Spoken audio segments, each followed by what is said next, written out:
Good evening, everybody. I'd like to call to order the budget workshop of the City Council of Lake Forest, May 9th, 2017.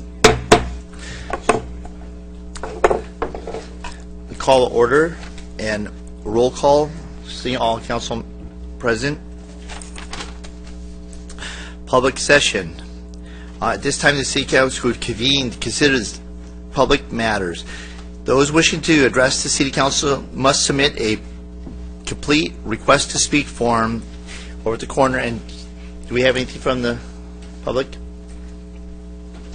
Mayor, there's actually no general public comment on the agenda. Okay. So, Pledge of I Allegiance. do have speaker cards, but they're for the budget item itself. Right. So, if you could please all stand for the Pledge of Allegiance, and I will lead you. Ready to begin.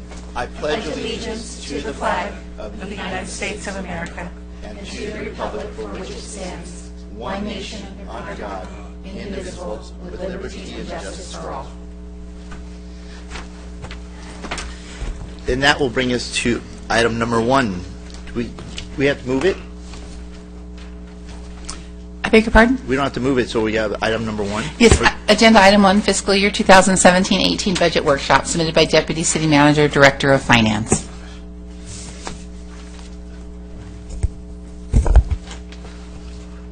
Okay, Mayor and members of the council, we have an extensive PowerPoint for you today, so I don't want to shock you, because normally we have a very short report, but it's long, so I'll just tell you that now.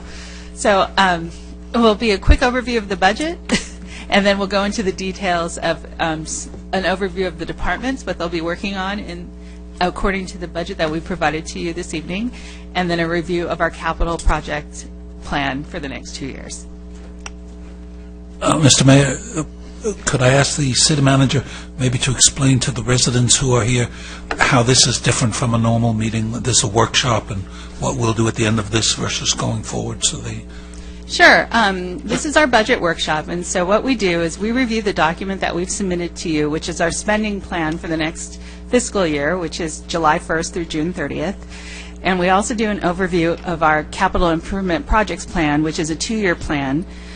And at this workshop, we do a detailed dive into the document, and we discuss certain parts of it, but we don't actually adopt it tonight.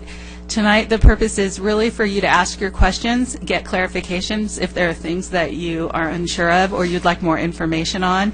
It's also an opportunity for the public to share with us their ideas for what they would like to see in the spending plan or any comments they have on what's been included to date.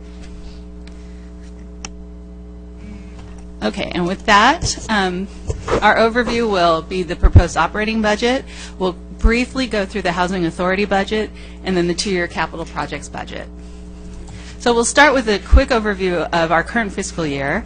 The big items for this year was the City Council authorizing preparation of construction documents for the Civic Center campus buildings.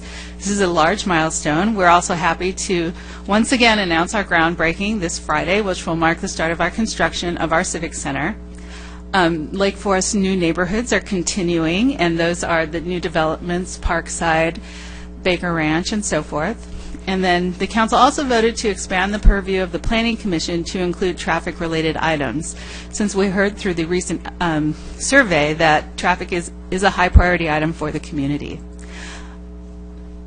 Other things that have occurred this year include our homeless liaison officer through the Sheriff's Department and his progress working with the homeless, as well as the start of the Village Pond Park project, which includes relocating the wildlife that lives at the park. We've also completed design on the new Portola Park, located on Glen Ranch and Saddleback Ranch Road.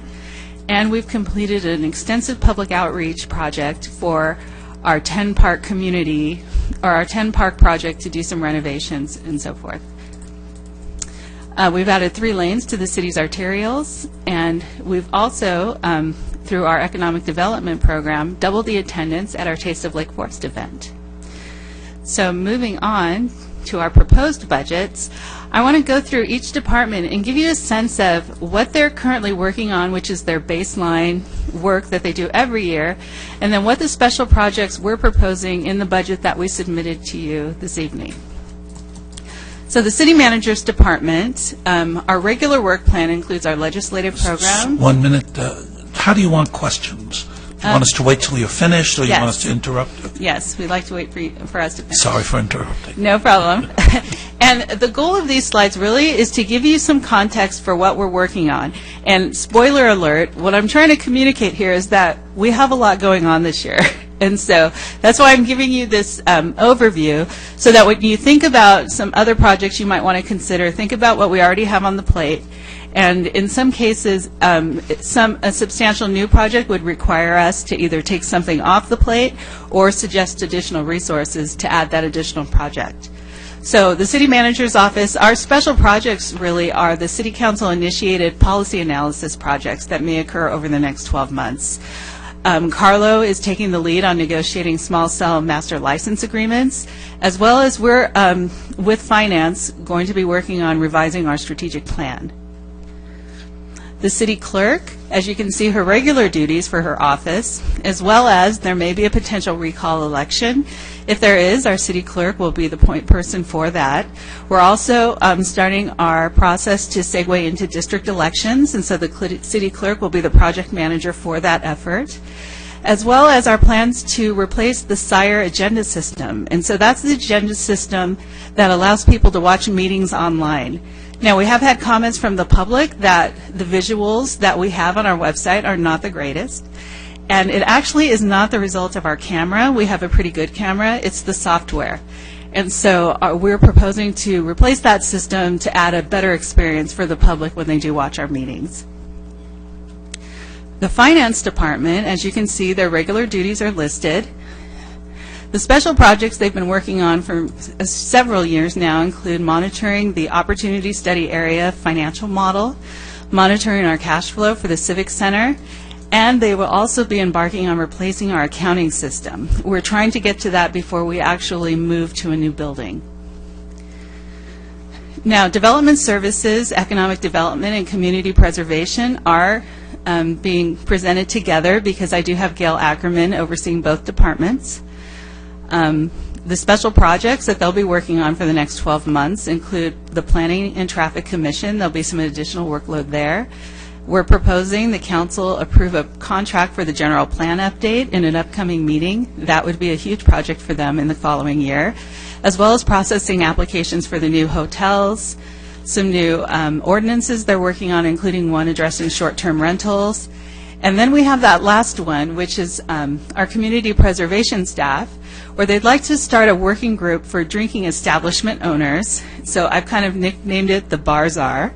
But essentially, we just want to open a dialogue with those businesses to talk about issues and kind of have a connection between the Sheriff's Department and those who have some nighttime activities that include drinking.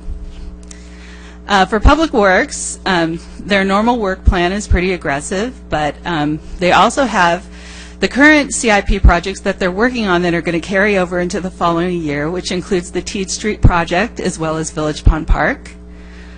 They also will be having some additional work for the Planning and Traffic Commission. And do we have a second slide for them? No. But essentially, they are knee-deep in the Civic Center as well as the CIP projects that we will be showing you later in this presentation. For management services, we're continuing to utilize our EnerGov software, and so we are transitioning to electronic plan review this year. We are also proposing funds to buy and build a mobile application. This is something that Councilmember Gardner brought to us as an initiative for the year. It's also time to start a new RFP process for our IT services contract. As you recall, 5 years ago, we went to a new company, SigmaNet, who now was purchased, and they're called Converge One.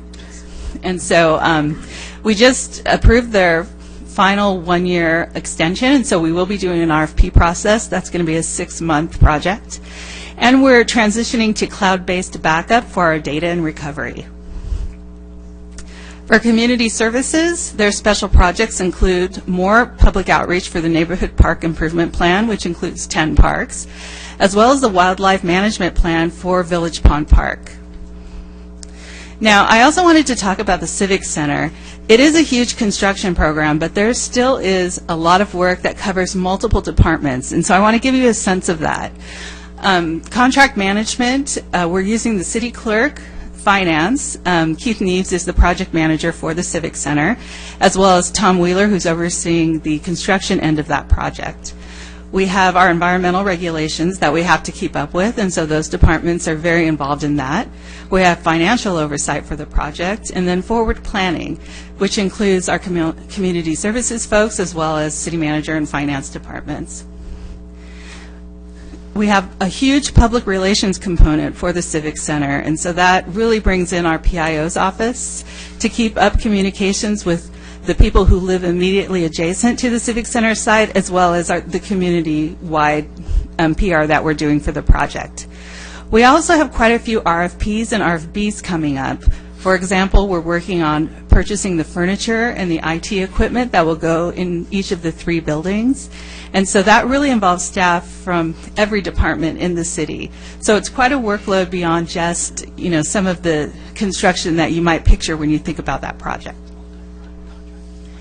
And I also want to remind you that it is a multi-prime contract approach, so we will have probably 20 contracts once we really start getting into the building of the buildings. And so I'm trying to lay it on thick. We're very busy with the Civic Center, so think about that as we move forward in talking about projects. Were you looking at me just then? I'm not looking at anyone specific. All right, and so with that, I will stop whining, and I will transition over to Keith, who will start talking about numbers.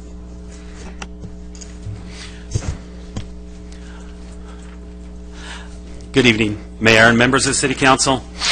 We'll start out with the general fund overview and beginning balances, as you see up on all the TV screens and the PowerPoint presentation. We're going to start out with about $22.7 million. Revenues this year are $46.9 million, with expenditures coming in at $45.5 million, and that leaves a $1.4 million surplus in our general fund budget for fiscal year 17-18. We do have a small transfer in of about $100,000, and that would give us an ending fund balance of just roughly $24.2 million of unrestricted funds in the general fund.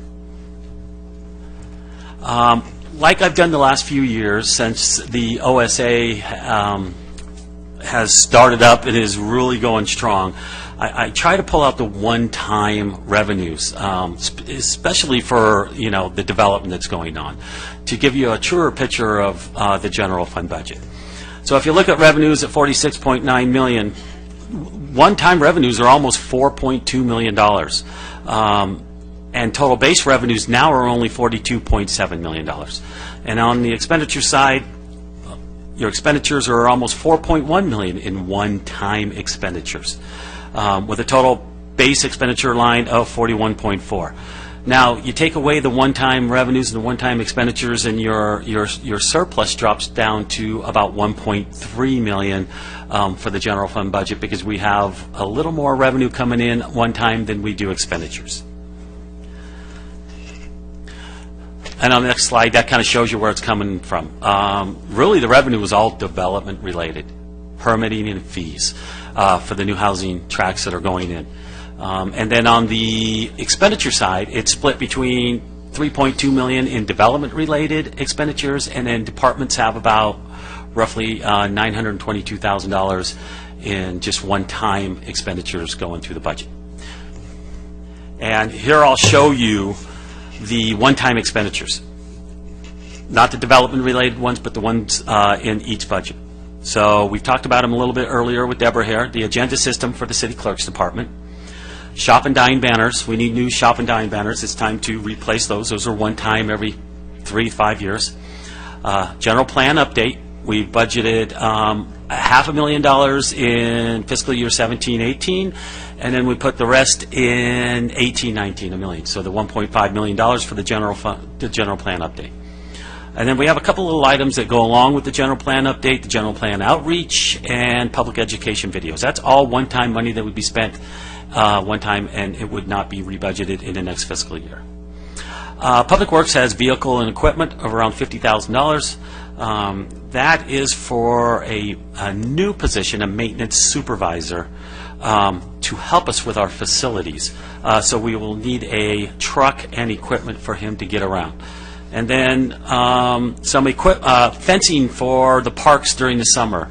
Usually we just rent these fences, and we keep renting them and keep renting them, and we've counted the numbers, and it's easier just to buy them one time, we'll store them, and then we'll use them every year, and it should last us probably 10 years or more for fencing. And it'll save us a lot of money off rentals. And then, of course, management services, a city mobile app, one time. Also in IT, the cloud backup, we're going to, as we get into each individual department, we're going to, instead of tapes being shuttled off-site every day, every other day, we'll go to the cloud and back up everything. Aerial photography, electronic panel review, and then community services, some equipment. And then for police services, the 800 megahertz, that is the last of our new generation 800 megahertz fees that we owe. We are completely paid off on the new generation 800 megahertz. So that gives you a total about $922,000. So expenditures are up. Expenditures are 45.5. Increase from fiscal year adopted budget 2016-2017 is 2.6 million, or about 6.1%. So this just kind of a breakdown, general fund expenditures by department. Of course, the biggest expenditure in the general fund is the police services contract with the Orange County Sheriff's Department. That's at around 38%. It's pretty much stayed around 36, 37, 38% for the last few years. And we can talk about the police services contract a little later. That is gone up. The contract this year, the original estimate was 1.5 million. They gave us a second and third estimate. It's down to where we'll bring back the contract, the first meeting in June. It's at 1,100,000 right now. So that's final. That's what you'll see in June when we see the contract at the first meeting in June for the council members. Public Works, always your second biggest at 24%. And then, it's pretty much spread out between all the other departments, ranging anywhere from 40% to 10%.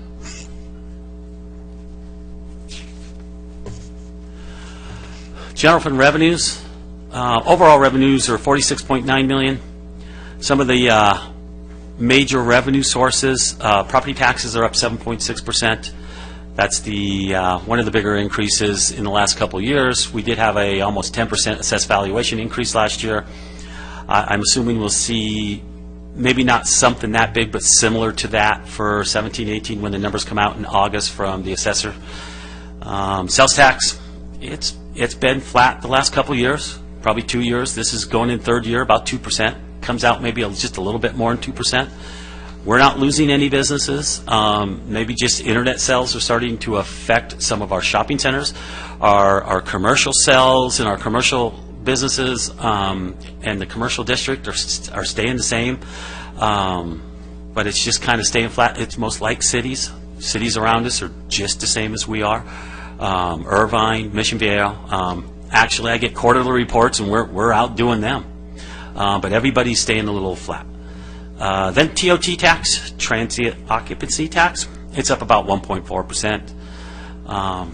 And that's probably the smallest increase in the last 3 years, but I think we've kind of plateaued out because we're still bringing in 17-18, that's the most money we will bring in from TOT in city history. I mean, we're not going down, but it's just, the last 3 years we're up maybe 5 to 7%, and this is about 1.4% is what we're projecting. So general fund revenues are 46.9 million, increase of 2.7 million, or about 6.1%. Now your general fund reserves, like I showed you in one of the earlier slides, beginning balance is about 24.4. We have a transfer out. Actually, that's supposed to be say transfer in. And per the reserve policy, we have a 40% reserve. 40% of general fund revenues. So when revenues go up, we add more to the reserves. When they go down, we take them back out, put them back into the general fund. At mid-year, revenues were a little bit higher because of a lot of one-time development-related revenues, so we shifted some more money into reserves. now we're just shifting them back out. And that just shows the transfer into the general fund on the next slide. So the general fund summary. Proposed general fund budget for fiscal year 17-18 is balanced. There's a surplus of about $1.4 million before one-time revenues and expenditures, 1.3 when you take those into account. And we're projected to remain balanced for the next 5 years, and I'll show you that on the next slide. So I show this slide every year at the budget workshop, and I'll probably bring it back again at the second meeting in June when we adopt a budget. And the finance department does projections, and we have cost drivers, and we put things in it, and we try to project all the way for 5 years out. And right now, we're showing that we are balanced 5 years out. But as you see, in previous years, these lines were probably separated a little bit more than what they are now. But this year, if you look at 17-18, $1.4 million, 18-19, we go down to about $451,000. That is caused by two things. We do have some one-time expenditures in there, almost $1 million for the general plan. So if you take that out, you go back up to $1.4 million surplus in year 2.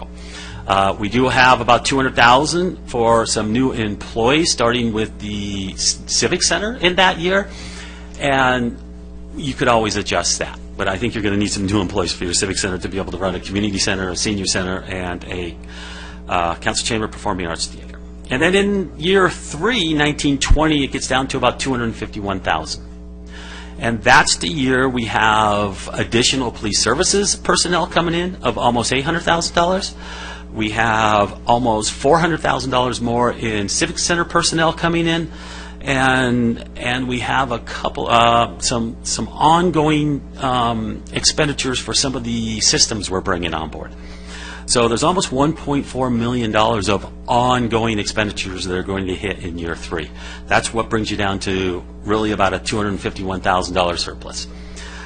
Going forward in year 4 and 5, you start seeing it grow apart again because you're bringing in more property tax revenue, sales tax revenue, and those one-time, we're not growing one-time expenditures anymore after year 3. So you're starting to see them separate. They get up to about $550,000 in year 4 and almost $700,000 in year 5. So your reserves or your surplus starts growing back again.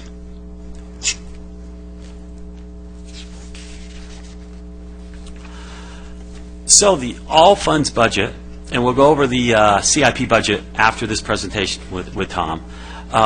Beginning balances, you look about $121 million for beginning balances of all funds. Revenues coming in this year of about $77.9 million. That's general fund plus all special revenue funds and capital funds. Operating 49 on the expenditures, operating 49.4, and capital is 64.7. For a total expenditures going out of about $114 million. That is probably one of the largest, or if not the largest, in city history. And that is your projects that are going on, and especially the Civic Center project that is going to spend almost $55 million in fiscal year 17-18. So you are using almost $36.2 million worth of fund balance.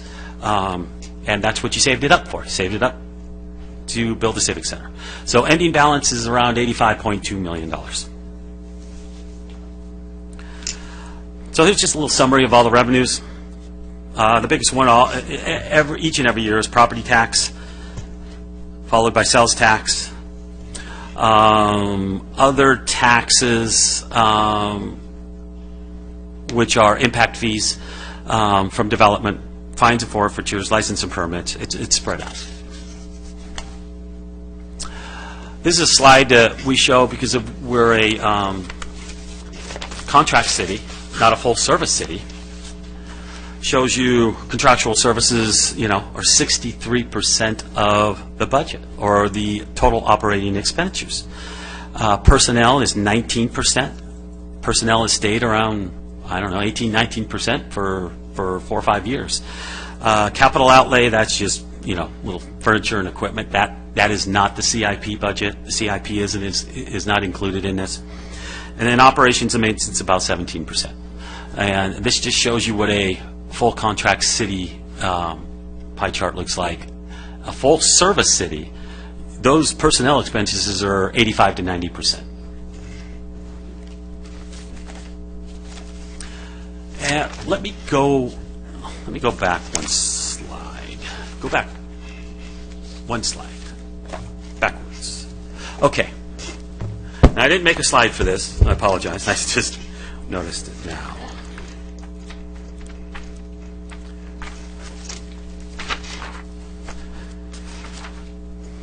All right. In the funds, in the capital funds, if I don't know what page that's on, the summary of revenues, expenditures, transfers, and fund balances. This year, we've always had a fund that we've been collecting from the impact fees from the developments that were negotiated in the developer agreements, a city facility fee maintenance. So that maintenance fee was going to help us supplement why the development got going. It was going to help us pay for the maintenance of the sports park. But we were able to absorb that fee in our general fund without having to use it. So I'm proposing this year that we take that city facility maintenance fee. It's just a city facility fee maintenance, and I've transferred that into a new fund. Page 27. I apologize. I transferred that into a new fund called City Facilities Replacement, because we're going to need to start building a replacement fund for all our city assets here in the future, for the sports park, for the civic center complex. So I have, the money we have spent on maintenance for the sports park, I am able to shift that over and create a new fund out of it, and it's going to be a facility replacement fund. And we'll start building up this fund to replace our facilities in the future. Roofs, just regular maintenance on everything. It can be used for parks, it can be used for the sports park, it can be used for the civic center, any facility out there. And so we've created that fund this year to be able to, and we're going to need to do a study and gather all our assets and get the fixed asset system and see exactly what we have, how long they've been depreciated, how long they're going to last, and create a fund for this. So that's a start of a fund. It's about $2.4 million. It's nowhere near what we need, but over time we will continue to build this fund, because the only way this fund gets funded is through the general fund. So we'll have to build it over time. So this is a start to that. And that's really the only fund that we have created. We've separated the Alton Parkway bond issue from our regular capital improvement fund this year. You'll see that in this, because all those FCPP fees were just merged in with capital, and we needed to separate those, so you saw what we pay for the Alton bond each and every year. And that Alton bond goes all the way out to 2025. And then we've done some analysis on paying that off early, and in 17-18 we'll bring you that analysis and give you timelines on when you can start paying that off early. All right, next slide. All right, now let's get to the Housing Authority.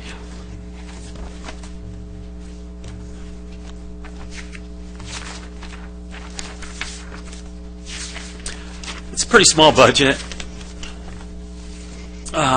Beginning balance in the Housing Authority right now is about $393,000. Revenues coming in $11,200. That is the fees for being repaid for the HOA dues. Yeah, that's right. I gotta remember that. So little. And then some expenditures on some. There's some professional study stuff that's going to go on. This is just a Housing Authority fund balance. We also, in the funds, we have the affordable housing funds at about $5 million sitting in there right now. And, we're going to bring a staff report back to you early 17-18, City Manager, about what to do with all of our affordable housing funds. And then, expenditures of $134. So, an ending balance of this about $268,000. Now we get to the capital improvement projects for the next 2 years, 2017, 2019. As you see, total expenditures are $90.5 million, the biggest in city history. For 17, 18, If I could interrupt briefly, that's a big chunk of stuff. Would it be appropriate to stop here and ask questions before we did CIP, or do you still want to keep going? We finished what you were saying with capital improvements, and so we're at total expenditures of 90.5. Yeah, and then 17, 18 is 64.7. Out of the 64.7, 55 million is the Civic Center. And of course, in 2018, 2019, 25.9. Out of the 25.9, 21 is the Civic Center. Okay. So the biggest portion of this is your Civic Center complex being purchased, built. Okay, there has been a request. Council, I'm kind of up for discussion. Capital improvements, I think that with the list that I saw that here, I think that some of our questions will be answered when we go through the list of capital improvements. So I prefer just going through capital improvements, and so if you don't mind. Okay, thank you. Okay, I'll turn the presentation over to Tom Wheeler, Public Works Director, and he has a presentation on the 2017-2019 capital improvement projects budget. All right, thank you. Do you want to pull it up? There we go. So thank you. The CIP incorporates many projects that we've talked about over the last few months, maybe even years in some cases. It's certainly the exciting part of the program for me. I'll just keep stalling here until the program gets up, but we've got a lot going on, a lot proposed. There we go. And if you want to start at the beginning, which is always a good place to start. There we go. And I think I've got control. There we go. So the last CIP, we do these in 2-year increments. We've completed 34 projects that were on there. The notable projects, of course, was the design of the rough grading and the Civic Center extension, and certainly moving forward with the Civic Center project. Alton Parkway, we resurfaced that. We added 2 lanes over the toll road in each direction. We widened Portola Parkway. We've done a number of other improvements, including building our first dog park, Parker Ranch Dog Park, in the last 2-year CIP cycle. In the past few cycles or years, you can see our increase in just the sheer number of CIP projects, and of course the volume. You see the spikes from each year from Alton Parkway or the Sports Park or the Civic Center project in general. And we've are still working on several projects. They're not all completely done from past projects. We're working on certainly the Civic Center project, multi-year project. Portola Parkway resurfacing, we'll be grinding that whole roadway up and repaving it the next over the next several weeks. Village Pond Park is under construction, and we'll be continuing that. Teed Street is out for advertisement for construction right now, and of course our normal slurry seal projects and whatnot that we're still working on. So for this next year, we are proposing 32 projects. We're concentrating really on traffic and parks projects, with a good smattering of other projects also. Of course, the first one is the Civic Center project. We've divided it up internally into 6 different components. Really, you'll see the first 5 contracts come to you. We're already underway on the rough grading. You'll see a traffic signal contract, the extension of the roadway, the parking deck. We should bring that to you in the next meeting or 2 for award. And then the complex itself will have at least 20-plus contracts as we award in a multi-prime standpoint. So we'll bring the electrical work, we'll bring the concrete work to council, the air conditioning work to council as separate contracts as they come out. So moving forward on proposed traffic projects, the first one we'd like to talk about is interchange sign improvements for the I-5. council's talked about this for a number of months, just to improve freeway access, for people to be able to see better and more clear. Those overhead signs are not cheap necessarily. This is a conservative estimate once we design it and find out the actual loads, but to get signs over the roadways to be able to see what lane and be able to line up your car farther away. So where will those be? So these would be both for El Toro and for Lake Forest, both on-ramps, moving forward with that.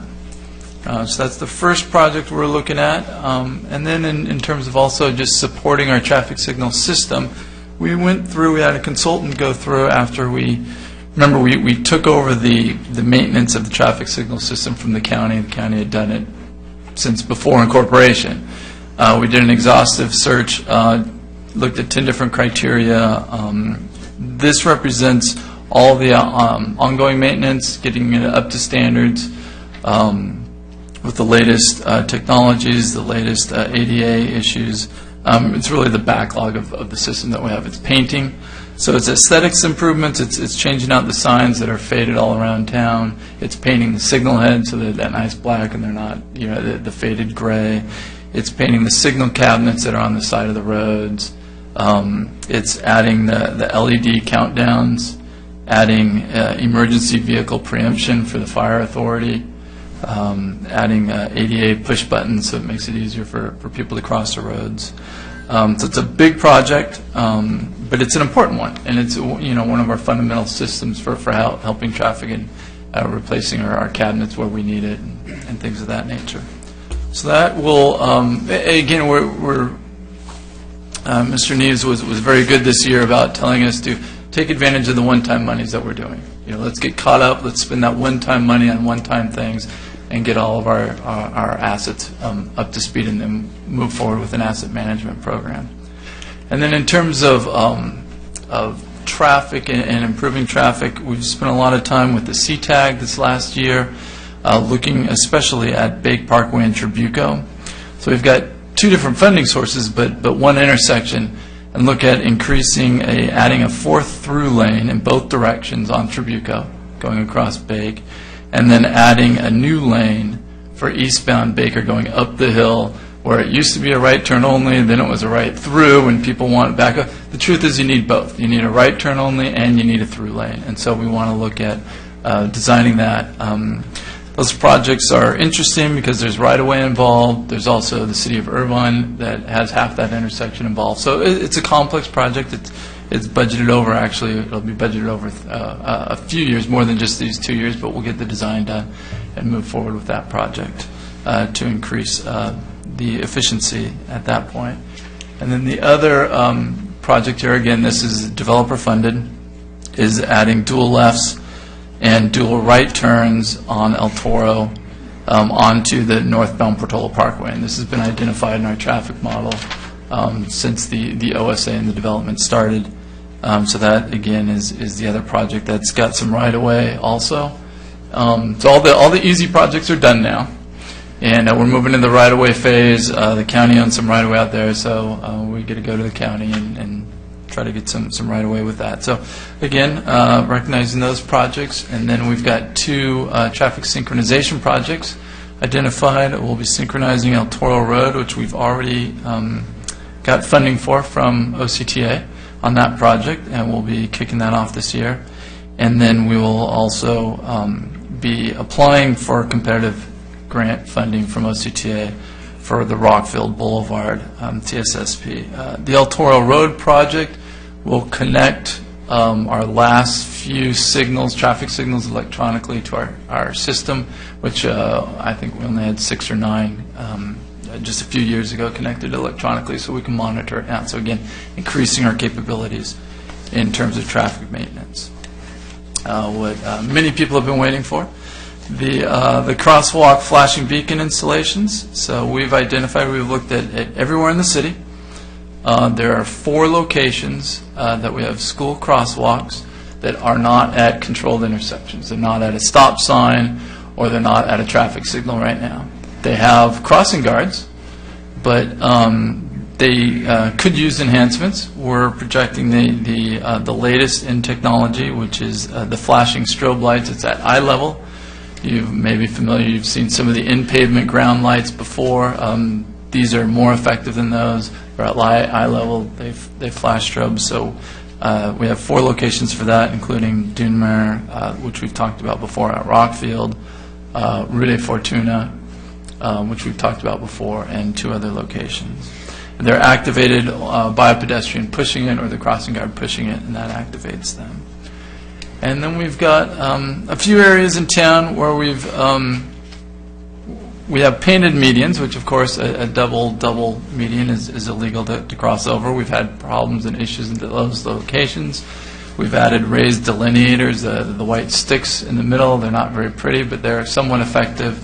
We'd like to move through those areas and add a raised median hardscape to be able to do that. There's one location outside of Ralph's on Bake Parkway, just east of Portola, that we'll look at trying to restripe, seeing if we can get some left turns in or left turns out, see if we can make that safely. If that's the case, this project would be able to build a median island that would accommodate that. If we can't do it safely, then obviously we won't do that, and we won't recommend that to the council, and then we can use it to remove all confusion and all doubt and all temptation of doing an illegal, unsafe move there. So we're looking at that. And then the last project is just traffic modeling support for the general plan in terms of traffic support for the general plan project. And then we have our street projects, which we've got 6 projects identified, pretty standard that the council's seen before.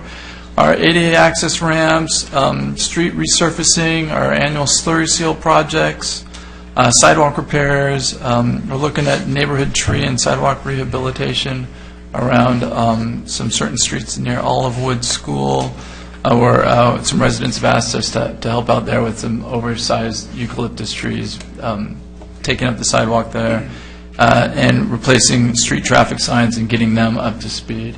And again, increasing the aesthetics and the usability of those projects. And then in terms of our environmental projects, we've got 5 in what we call the environmental category. Those are median and parkway reclaimed water projects, where we will also finish the Ridge Route, which we've started. We've done the first 2 phases on Ridge Route and redoing that. That median looks great. We'll be doing some reclaimed water projects around Bake Parkway in Toledo. We've worked with IRWD in order to do that. More catch basin screens. We also want to start with a storm drain master plan and get that incorporated into our asset management study. There's some areas that we don't have perfect plans of where all of our storm drains are when we took it over from the county. The plans are incomplete, so we need to video some lines and find out where they are along those lines. And then in terms of parks, we have Portola Park. Portola Park is in quotes because we've been calling it, at least Public Works has been calling it Portola Park, maybe Portola Community Park, different names at different times. I don't think it's officially been adopted, but by default we're calling it Portola Park. But that's part of the new development. We should get the property from the developers the end of summer, and then we can start construction on that new park. It's a 6-acre park. It's got a new dog park, pickleball, volleyball courts. It's designed to be lit. Council directed us to do that as an ad alternate to the bid, so you can come back and make that decision. Again, a great, nice park to put into our repertoire of parks. And to renovate, continue with the renovation, the park, neighborhood park renovations, there's a number of parks identified that Community Services has really taken the lead out of connecting with the community, seeing what the needs are, shade structures, renovating the parks, redoing some of that. So we'll continue that. This CIP is really for the design of those parks, and then we'll project those out depending on what really raises what we want to do at some of those parks. Big project at our sports park. It's a natural turf replacement project. We want to continue just ensuring that the turf out there at our sports park just stays as best as it can. We've had 2 good meetings with the Parks and Recreation Commission, looking at different ways that they can reduce or reallocate or move around hours of soccer players and other sports fields. We're overutilizing the field from how it was designed right now, and so that's making our fields, it's just unsustainable right now. So we're looking at ways to increase our maintenance practices. We're experimenting with some new grass types. We're planting some bluegrass. That's what's going on in the commons right now. That if it takes, it may do better year-round than the Bermuda right now. So we're trying a couple different things that we're trying to squeeze out as much maintenance as we can out of these fields and get as much use as we can from a maintenance standpoint. But we're really squeezing the sponge really tight on that, and so Community Services is taking it on to look at how we can reallocate some hours out there. It's a lot of hours on our fields. It's hugely popular, as we all know, and wonderful. And then the other, I'll call them a little more typical of our park projects, but we have CDBG funding. We want to use Phase 12, which will be the new phase for ADA access at our parks. We also want to suggest that we resurface many of the resilient surfacing, the sports courts resurfacing, more sidewalk repairs at the parks, replace a number of parks with new LED lighting, new shade structures. At the end of the CIP, we'd like to see, the goal is to have a shade structure for every tot lot or every playground structure at every park, and just make that a standard at all of our parks. And then normal park amenity replacements, barbecues, tables, benches, things of that nature. So that really quick review of what we're proposing in terms of the CIP, and we're certainly available for any questions, or throw that back to the city manager. So at this time, you want the public to, do we have an item, or do you want the public to speak? Yeah, this thing, yeah. Joseph Jaskowiak, followed by Kenton Betcher.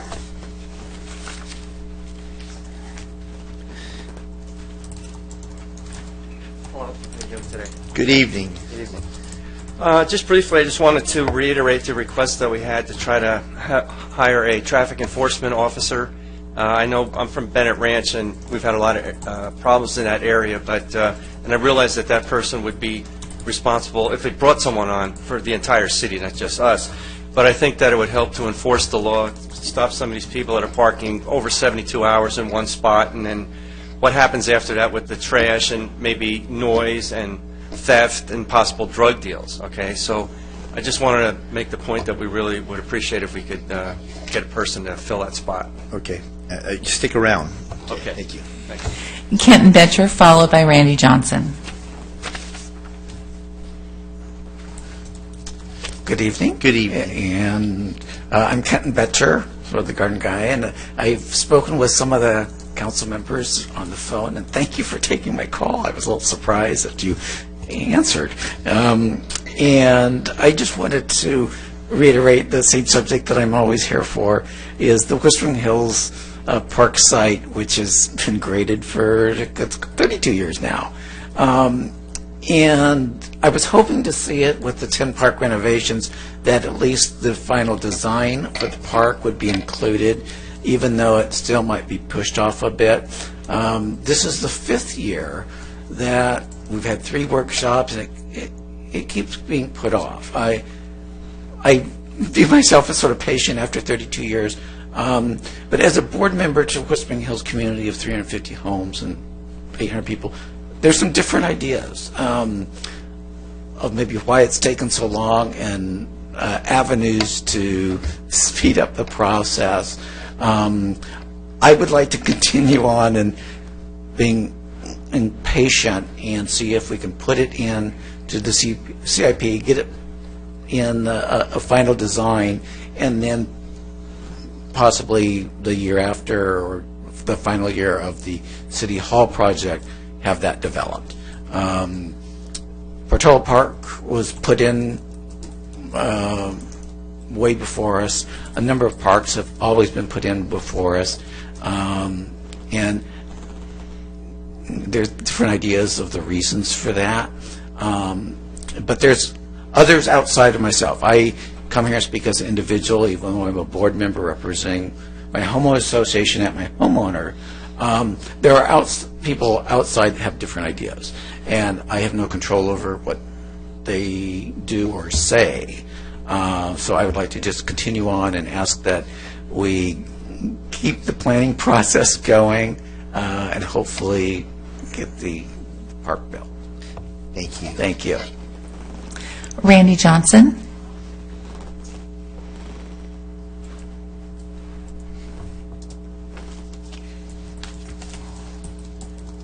Well, good evening, Council. Randy Johnson, Lake Forest. Good evening. And, today I submitted a written submission to you folks, so you should have received it, on Orange County Animal Care in general for Lake Forest. And I have several proposals regarding animal care and have submitted the written report for the public record. And, of course, the public can read this tomorrow online. Number one, a very important issue is cat licensing. Okay, now this is a really important topic for animal advocates for many, many reasons. And today, of course, cats are exempt from licensing in Lake Forest, even though 70% of the animals executed at the animal shelter are cats. They're cats. 70% of the animals executed at the animal shelter are cats. Okay? That's pretty egregious. From the Orange County Performance Audit Report of the Orange County Animal Care, let me read a quote from their March 24th, 2015 report. In 2013, cats represented 11,351 of the live animals that were impounded at the Orange County Animal Care Shelter. That's 42.9%. Additionally, cats represented 6,886 of the animals that were euthanized at the Orange County Animal Care in 2013. That's 70%, 70% of the animals.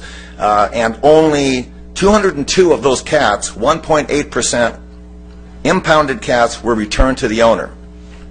That's pretty nasty if you think about it, okay? So those cats have to go somewhere. A lot of them are getting euthanized. I'm here tonight really to urge you to mandate cat licensing in the city of Lake Forest for the cats, okay? Because if you license the cats, it's going to result in fewer euthanasias for sure, okay? Also, you can make money off this. I mean, if altogether they estimate over 18,000 cats in Lake Forest, more cats than dogs, and if they, if you charge, let's say, $15 per cat, only 20% of the cats are licensed. That's $54,000 in revenue. 30%, you're looking at $81,000 in revenue. That money can be put to good use for animal care here in Lake Forest. County of Los Angeles is doing this. It's a successful program. Other places are doing this. There is no reason why Lake Forest can't do it. And it's very unfair to dog owners to have to shoulder the entire financial burden for animal care here in Lake Forest. It certainly is. To make the dog owners, shoulder all the responsibility when the cats cost just as much money as the dogs do with the shelter. And just from a fairness standpoint alone, it's really, really egregious to put this burden of onus on the dog owners. There's a bunch of other things I need to talk about. The $100 unaltered dog license fee, the senior dog license fees, the $35,000. We've gone through those, and so and some of that will be discussed tonight. Okay, all right. Well, please, Thank you. save the animals. Okay, license the cats. Ford owners, if they had to license Thank you. their cars Okay. and Chevrolet owners didn't, Thank you for your nobody would comment. stand for All it. right, thank you. Monica Levac.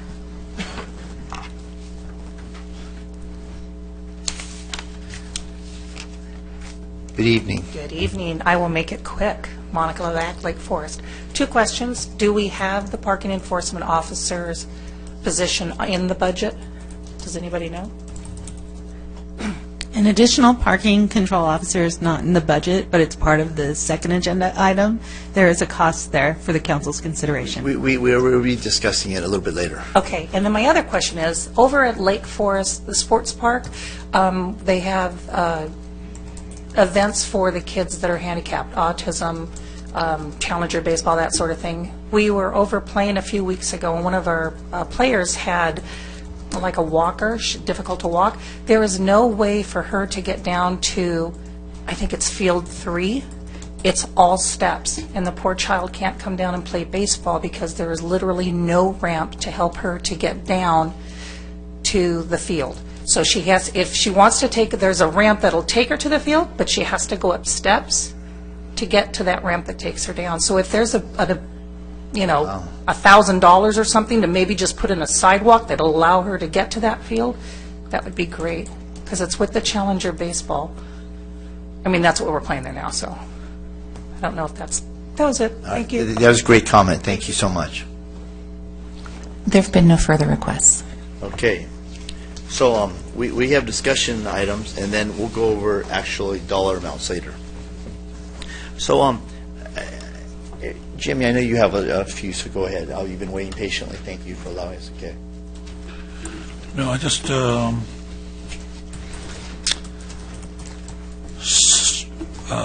a lot of these things are going to come up later. Yeah.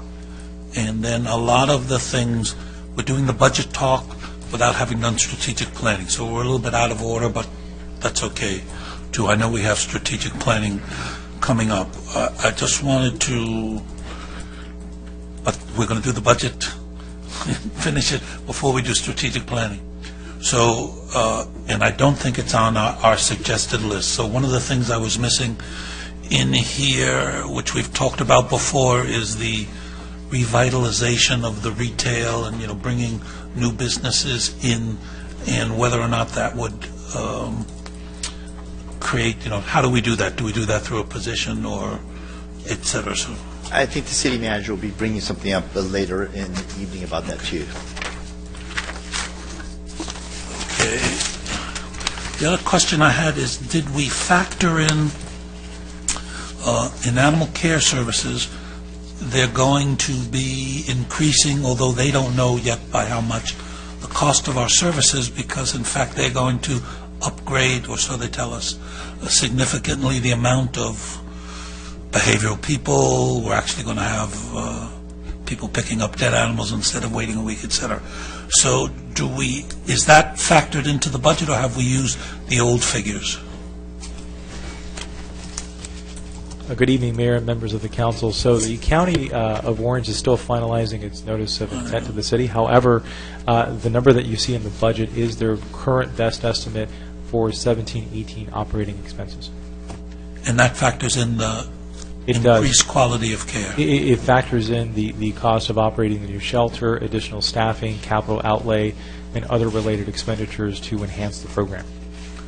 Okay, great. And then I wanted to do a plug with all that money that we'll be spending and all the contracts and RFPs and everything we do. I'd like us, to the extent that's possible, give priority to Lake Forest residents and Lake Forest businesses. It's a lot of money we're going to spend, and I'd like some of it to stay here. I know it all can't, but every time we're about to spend something, I'd like us to think, is there somebody in Lake Forest who could do that? We'll be bringing back our purchasing guidelines, so you can speak to that a little more on that item. I'd also like to point out that in the police services budget, we do have $15,000 budgeted, assuming a year 2 with the Lake Forest Animal Adoption Center. So as you'll recall, that was a 1-year pilot, but we went ahead and budgeted it for next year in the event the council decides to continue that program. Okay, and by the way, excellent presentation, lots of good information. The only other thing, a small question, it's minor, but might as well bring it up now. On the countdown traffic signals, are we doing them everywhere or just in selected locations? And if it's selected locations, why those locations? That's for the pedestrian head. Yeah, the right. Yeah, everywhere. Everywhere. Everywhere. This would get us all up to speed. Council had talked about that. Granted, a previous council had talked about that as being important, and it certainly is the new standard. So it just standardize it everywhere. Okay, thank you. Thank you. One of my questions is that we have the ADA's access improvement for the cutouts. Are we 100% cut out for city curbs at corners? Not to the newest, latest federal Okay, standards. okay, so, but to have a curb cut out for someone in a wheelchair or a stroller to enter the street, I believe we have a practical one at nearly every. nearly 100%. Yeah. I'd like to say Parkside and Park Ridge, across from Regency Park, right at Regency Park, needs one because there's actually a 12-inch curb there that even with my best run at it, I can't jump it. And that's a location where people are coming from the other side of the street and trying to get onto the park, and there's no wheelchair or stroller ramp there. Okay. There, right by the wood fence there. Okay. If you want Yeah. to sum it up, you can Yeah, point out okay. exactly. So I just wanted to throw that up Do because one of the things that we have ADA ramps always on our capital improvement things, and people might be wondering why we're continuing to do this, because in years past, they first went to a yellow tread that went to black, and then some of our curb cutouts don't have any structured grabbing, what would you call that, traction bar, and so that's what, but I just wanted to make sure that we were nearly at 100% before we started going replacing those ones with the yellow to black or black to yellow.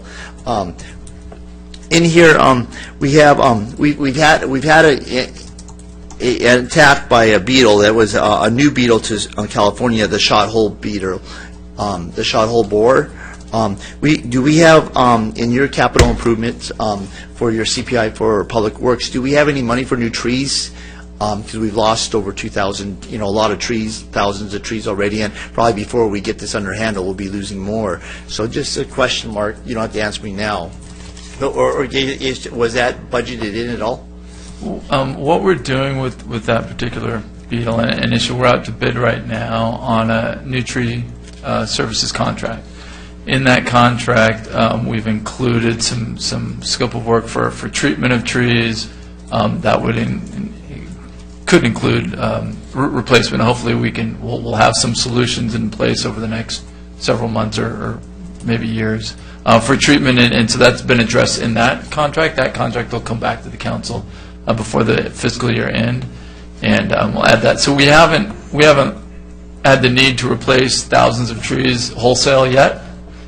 We hopefully we won't, but we very well may. Yeah, okay. We'll bring that to you at an appropriate time if that's the case. And then we had the Sports Park Natural Turf Replacement Program that we had. I'd like to see a price to actually making that maybe turf, because the fact is that it's been 3 years since our park's been open, and we're spending, the amount of money that we're spending now with a replacement. I think there's a 12 to 15 year lifespan on if you keep up on the turf fields. Is that about right?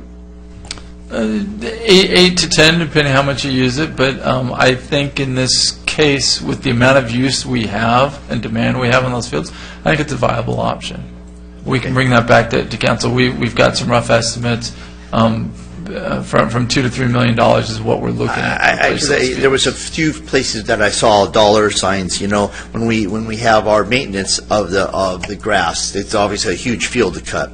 The fencing that's in our budget, the fencing that's close off our thing, that's a long field, so that's a lot of fencing. So, and then the fact that we'd actually save by not having to replace it every 3 years for grass. It might be worth looking into. I think it is worth looking into. I look for council to give us some direction on that, and we can take it to the Parks and Rec Commission. I will as well. Do we want to go into that now, or do we till the budget comes? What? Yeah, I think we're in this direction. Okay, yeah, then I would like to have that looked into, because So we're asking them to come back with a bid Yeah, to show us what the difference is. sure, yeah. 100%. So if I may add, this capital project, the dollars that we're asking for to upgrade the turf would happen, the bulk of that would happen next summer. So it's too late now to do it. We want to try some new maintenance things. We want to test some grasses, some different types of grasses, see if they take this year. And so that money is we wouldn't be spending till, so we have some time to make that decision, see what works best, and then we could add that towards something else. So synthetic. the total replacement of the field would be put off a year, 'Cause I would, We will do our annual repairs as normal. but not at this cost, not with total. Correct. This is really designed to replace a whole Okay. large amount more next summer. And I think that, for us to have that knowledge, and hopefully this new grass will work, but if not, let's talk about. Right, we're a victim of our own success. It's such a great field and really want to be utilized, and we want to keep our fields in great shape, so that's the intention of A that. great report, To add to that, you also examine the cost that would be not incurred, so Yeah, from a maintenance savings and a cost, absolutely, that's part of the analysis. Mr. Mayor, if you wouldn't mind, could you have a motion and a second on that, just so we're very clear? I'll make the motion that we get a bid or get the costs for turf for the soccer fields on the south side of the sports park. And you're talking about artificial turf? Artificial turf. Okay. Second. And then I want to say, great report on all the things that we did. Mr. Mayor, could we have a vote on that, please? Please, cast your votes, please. Before we do, just so the motion is to get a bid? Or it's to get some Cost general estimate? information? Okay, because I heard bid, so I just, Okay. general cost information, I'm good with. Yes, general cost information that could come within the next 6 months after he's gone through turf repairs over the summer. Is that? Yeah. Okay. and along with that, the costs that would be saved, maintenance costs. A full cost and analysis, absolutely. Okay, so if we're going down that road, maybe we not buy all the linear feet of fencing, because if we go with turf on that, obviously, we won't have to close it for the summer. So just. We'll look into that, too. Thank you. Okay, Thank just you. make you. Just along those same lines, are we going to vote on, so there's a budget, there'll be a budget meeting now following this budget workshop, at which we'll be voting to go ahead or not. So we're going to want this Yeah. report back to us before that. Well, I don't think we could get it that quickly. I think what I heard you say is you would approve the 500,000, but we're not planning to spend Oh, that. and then we might spend it differently. Right. Yeah. So we would either augment it because you've decided to go to artificial turf, or we would go ahead with that replacement of, And same with the fencing that would be needed for linear. Right, Okay, thank you. right. And so back to. Mr. Mayor, Oh. if we could have a vote? Yeah, Thank you. I thought you called that. That motion passes unanimously. Thank you. So the amount of things that we're doing in the city, the capital improvement projects alone are 90.5 million. The capital projects and the capital improvement projects, 114 million versus 90.5. Can you explain that? What's the difference there? The capital projects at 114, which was in the first slide? The 114 includes capital and operations. Okay, That's thank you. both of them added together. The 49 and the 65 added together. It's the 114. Councilman Hamilton. So I saw that we had 3.6 million in TOT tax, and so going to your budgeted, in the proposed budget, on the slide 29 of the PowerPoint, I'm just curious, do you know the amounts or maybe percentage increase in the TOT for 17-18 for those first 3 years?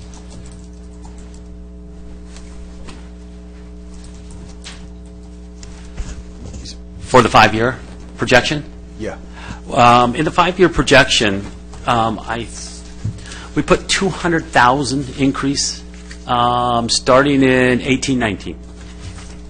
Yeah, starting in 18-19, we put 200,000 in for each year increase for TOT, with the 3 new hotels coming in. So that's a little below what a hotel brings us, but we're not going to put a hotel usually can bring you anywhere from $275,000 to $400,000 in TOT tax.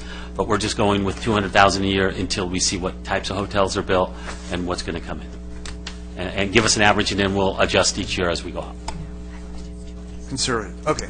So going to page 27 of the PDF, that's our famous one-page document. I saw you changed, like you mentioned, the city facilities fee maintenance to a city facilities replacement. And I'm just curious, the agreements or binding documents that we have with the developers allow that change. Is that correct? Yes, it does. Well, it doesn't specifically say I can change it. It says you need to, in the developer agreements, you've got to spend that on park maintenance. It doesn't say which park, it just says city park maintenance. So we spend about $750,000 a year in a contract with Marina on the sports park.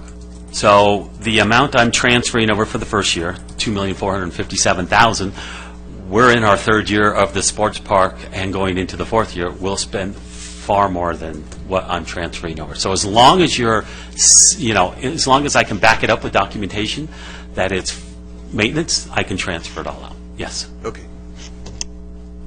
I've got a few questions on the capital. So going to page 284 of the PDF.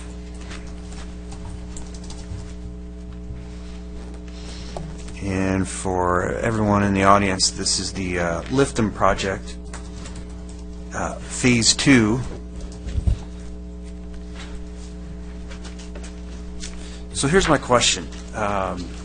Could you tell them what Lifton means? Because they probably don't know. Yeah, it's the Lake Forest Transportation Mitigation Project that's adding the northbound right turn lane on Trabuco to a fourth through right turn lane, so it's going to be both a through and a right turn lane, and doing the same for, it looks like, well, I'll let you describe it. So this intersection is very, yes.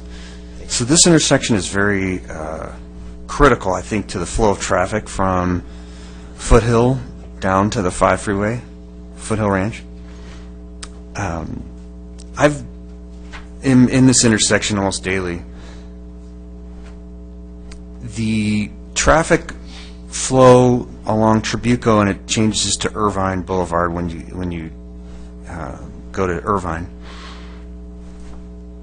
That light, both for Trabuco and for Irvine, going into the intersection is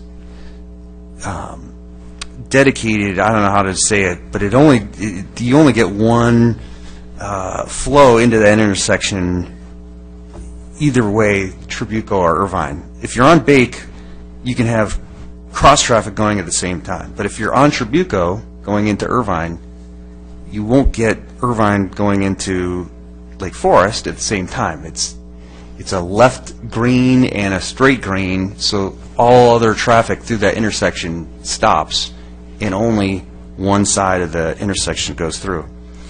And it's extremely rare for me to ever see more than a pile-up of traffic on Trabuco.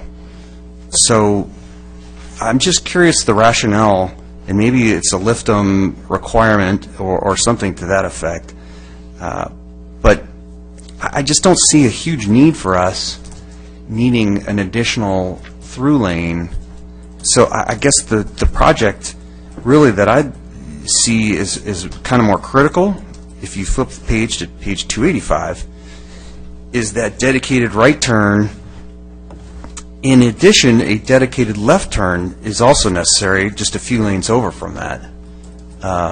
If you look at all the lanes coming into that intersection, each what do you call that, access to the intersection, from Trabuco, from Irvine, from Bate coming down the hill toward the 5 freeway, all of those, every single entrance into that intersection has a dedicated right, has 3 through and 2 left dedicated lanes, except on page 285, that intersection going through. And that one is the one that only has 1 left, and now we're adding a dedicated right. So it needs another dedicated left, at least in my humble opinion, because I see traffic all the time on Bake, backed up, not all the lefts going through, just a few lanes over. So I'm curious the rationale of doing the project on 284 and excluding another dedicated left on 285? Because it sure seems from, again, I'm not a traffic engineer, but from the layperson, I see much, much bigger need of a dedicated left on 285, page 285, rather than the project on page 284. So just why the project on 284? Is it a funding? Is it a special thing that we lose it if we don't do the funding? I'm just curious. Yeah, thank you, Mayor and members of the council.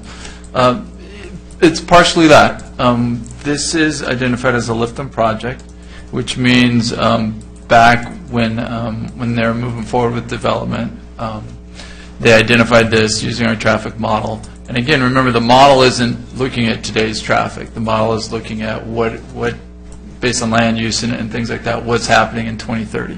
What's happening when everything gets built out, where the need's going to be. And it anticipates that, charges the developer enough money to go into a pot that's restricted for these improvements. So we have restricted monies for those improvements. That was modeled back in 2008, 2009.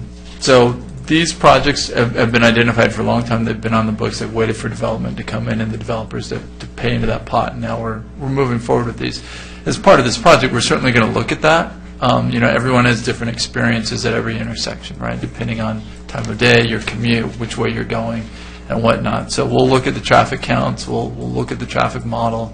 We'll count the traffic, and we'll really understand what's going on there. Is that left turn pocket appropriate for the counts? What's happening? Are your turning movements higher? Are your through movements higher? And design accordingly. So we've got our baseline that we base this on, and now really the next step is let's go and do that design. We have to also integrate our model with Irvine's model, which is sometimes different. They have sometimes we have higher standards than at sometimes than they do at certain intersections. They have different levels of service, and so we have to integrate that with what they're trying to accomplish in their city. So it's complex, but all that is. So we have funding available to do that, and we'll look at all the improvements at that intersection. There's a lot going on, and one can affect the other. So we want to get the design money started so we can really look at all aspects of that intersection and come back with what's appropriate. Because it sure seems like, I'll just be blunt, the project on 284 sure seems to be more oriented to intercity traffic. I'll just put it that way. And so you're getting traffic from Irvine into Lake Forest or Lake Forest into Irvine. And so I'm not saying that's necessarily a bad thing, but I think it's kind of a higher priority, the project on 285, including that left turn. So would a second left turn lane on 285, page 285, qualify as a Lifton project? Yes, it would. In fact, I was just reminded that that's actually a project we're working on right now. It's that second left turn. I wasn't sure. I wasn't going to say anything because it was either this one or it was at Alton. But it is this intersection. We're working on that right now. Okay. So that was the phase one because we didn't need to acquire right away. So we're working on adding that second left turn right now. Thank you. Okay. So great observations. We confirm your observations, and we're working on that. Okay. Just wanted to add, I agree with you completely. I pass that intersection all the time and never have to wait at that light, and I never see anybody waiting the other way. So, But then again, the people coming from the freeway heading to Foothill Ranch sure get backed up on that right turn, waiting for the right turn lane. So with a dedicated right turn, those will be getting out of the way for the flow going to Foothill Ranch. yeah, no, not that one, but the previous one. So I'm glad that a second left turn is there anything else? Yeah, so on my question on 286, page 286, this is the El Toro Road in Portola, Santa Margarita. I would, again, as a layperson, generally concur with you on the left turn lane, going from El Toro to Portola. I go down the hill all the time, though, on El Toro Road, and having a dedicated right, if it's like pennies because you're already doing improvements into that intersection, I see a lot more intersections with need and having that right dedicated turn lane. I think if I'm not mistaken, there's either 2 or 3 dedicated throughs already. And so I don't know how there's a lot of need there. Maybe you have some more than anecdotal evidence, but I'm along that intersection quite often too.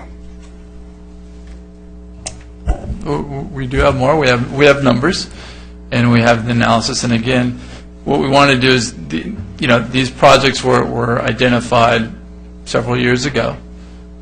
We have dedicated funding for it. So we'd like to start. We have a list of projects that we know our model shows. And the model's one input point. It shows that we have some identified needs, and so we'd like to start the design of those projects. The first point is, let's look at it, let's reassess it, let's make sure it makes sense, and this is the reason why, and we can articulate it, whether or not, and then we come back to council, and is this worth the money that we have set aside to do these projects? But we'll analyze them all, but according to what we've seen in the models, again, looking out several years, that's necessary. Okay. Yeah, I see, like on Bake, the intersection of Toledo and along, and just a little further down, the intersection of Geronimo.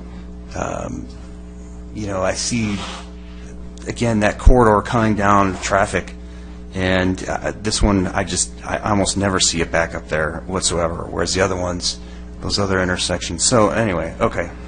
Going to the page 289, the Doug Anderson School of Crosswalks. And is there a chance we can make this a hard red? I just think I've seen plenty of, I've driven in other cities, many cities, and I used to drive it along a certain intersection in a certain other city, and I can't tell you how many times people would just blow through these crosswalks. However, when there's a full red light, I just think that's like almost a fail-safe. You've got to stop. We're all trained to stop on red. Whereas the flashing yellow, I don't know, it's just, to me, I'd rather it be a full red. I'm going to ask Dave to come up here. I'm sure, I know where he's going to go, but Dave Rogers, our traffic engineering manager, to really address that. Mayor and Council, if we were looking to install some more positive control, certainly at Rockfield and Dunmere, it would have to be a traffic signal. And we are including that location as one of our study locations in the traffic signal master plan, which we have requested funding for. So we will look at that to see whether or not that particular intersection qualifies. There is leeway within the budget we've asked for to add locations. If you had additional ones that you thought, even the additional 3 locations, I can tell you from experience, it's unlikely to occur in some of the quieter locations we're proposing it. But if the council would want all those 4 locations where we're currently proposing the rapid flashing beacons to at least have an appropriate study to see whether those types of controls of a traffic signal would be appropriate at any of those locations, we could add all 4 of them to the list as part of that study, and therefore you would have that information going forward, and they would be included in those updates about once every 2 or 3 years for that. So if the council would like, we can certainly include the additional 3 locations that are part of that group of 4 locations for these rapid flashing beacons to see whether or not the next level of control or traffic signal would be appropriate. How much would that cost, just rough? In terms of putting in a brand new traffic signal? The study, including them in the study. That like I said, we've asked for sufficient funds to look at a handful of locations, but we've asked for budgeting just for this type of situation if there were a few more that the council wanted to add. So the monies that we have requested would be sufficient to cover the handful of, I think, about 5 locations we've covered, and 3 additional is what we'd be talking about here. So there's sufficient funding in that request to do the 5, plus if you asked for these additional 3, we could also look at that as part of that study. That would be my... While you're there, I'm not in favor of adding lights in some of these locations because I know where they're at, but could you address the flashing lights, because something that is a misnomer to me, the ability for us as a municipality to put the added flashing lights at existing signals? You went down and you went Right. Mayor Voights and Director Wheeler and I had a quick conversation about whether flashing beacons or in-pavement flashing beacons could be added at traffic signals, and the answer is no by the standards, the national standards that we follow. But we talked about also whether or not some of the crosswalks, the one in particular at Rockfield and Dunmere, after we complete the installation of the rapid flashing beacons, whether or not we could do a follow-up study to see whether there was other enhancements of the yellow flashing beacon system that perhaps we might want to consider. Mayor Voights pointed out, for instance, in Laguna Beach, if there was travel along Pacific Coast Highway there, they have intersections that are not controlled by traffic signals or stop signs, but have kind of a fully enhanced flashing beacon system that includes either in pavement or kind of at eye level as well as overhead. So Mayor Voights had suggested that once we complete the initial installation, we would do a follow-up study perhaps at Rockfield and Dunmere to try and gauge the effectiveness and whether or not perhaps additional flashing beacon implements might be appropriate at a location like that. It's the only one in our group that has 4 lanes and a higher speed. Instead of adding a light, it would just be an enhanced signaling, flashing lights on the ground and in the thing. So it would actually be almost a complete stop for you. I think it would satisfy you. So we'll talk offline with them on that. Correct. And at this time, the budget request does not include funding for those types of overhead poles, so we would have to come back with you with an enhanced budget request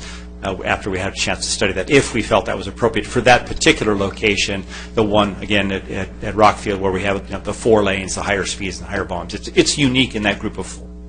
Is there a difference in time between the, according to the vehicle code, the amount of time you have to stop, or maybe even the timing of the yellow flashing versus a dedicated light, red light? Is there a difference in time? The amount of time that we would grant for the pushing of the buttons to activate the yellow flashing beacon would be similar to what we would put for a school crossing at a traffic signal, so about the same amount of time. It's typically more than you would give for a non-school crossing because you do want to account for the slower walking speed of children as well as opportunity for crossing guard to get out there. So if it were a traffic signal or a flashing beacon, it should have about the same amount of time that we're saying to the cross traffic, we need you to stop to yield. And so according to the vehicle code, you have to stop for the flashing yellow all the way through if someone's in the intersection, right? Someone gets out of the intersection. I might have to turn to my police enforcement counterpart over here, but certainly whoever would be in the intersection would have to fully clear and be on the curbs before drivers could consider moving through that particular crosswalk.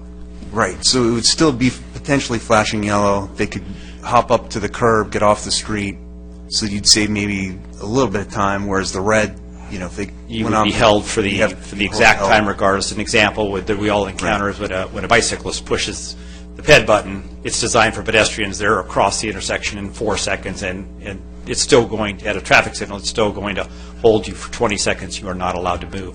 Where in the case of a flashing beacon, correct me if I'm wrong, Chief, I believe once the intersection is clear, you are allowed to move through as long as it's safe to do so. Is that your understanding? That would be my basic understanding, is once the crosswalk is clear, like any traffic intersection, you can move forward and make that right turn or something like that through the intersection. All right. Okay. Once it's cleared. I'm just not, obviously that would, when you get traffic lights involved, the neighbors are going to be upset because the fact is then they have to wait for the light to change for them. But the fact is, for a pedestrian, we have that added. So the flashing beacon for now, and I'm good. If I may, Mr. Mayor and Council members, I think it'd be great if Mr. Rogers can elaborate a little bit on why we don't put signals everywhere we want, and the warrants and the danger of putting in traffic things that are not warranted. Because there's a real danger. It really undermines what we try to do citywide when you're putting in the wrong conditions. So if you put a signal where it's not warranted. Warrants is just a fancy word for the justifications. And there's been nationally developed guidelines for all of the traffic controls we see out there. And the goal really is to use them where they're needed and justified. That because we all recognize that most everything we put out there is really up to the driver. Walls don't pop up at traffic signals, and big hands don't show up at stop signs. We rely heavily, obviously, on driver compliance, and drivers will comply with with controls that they think are appropriate based on their driving experience. And so we follow those guidelines, as do every city and state in the nation. We all follow the same guidelines.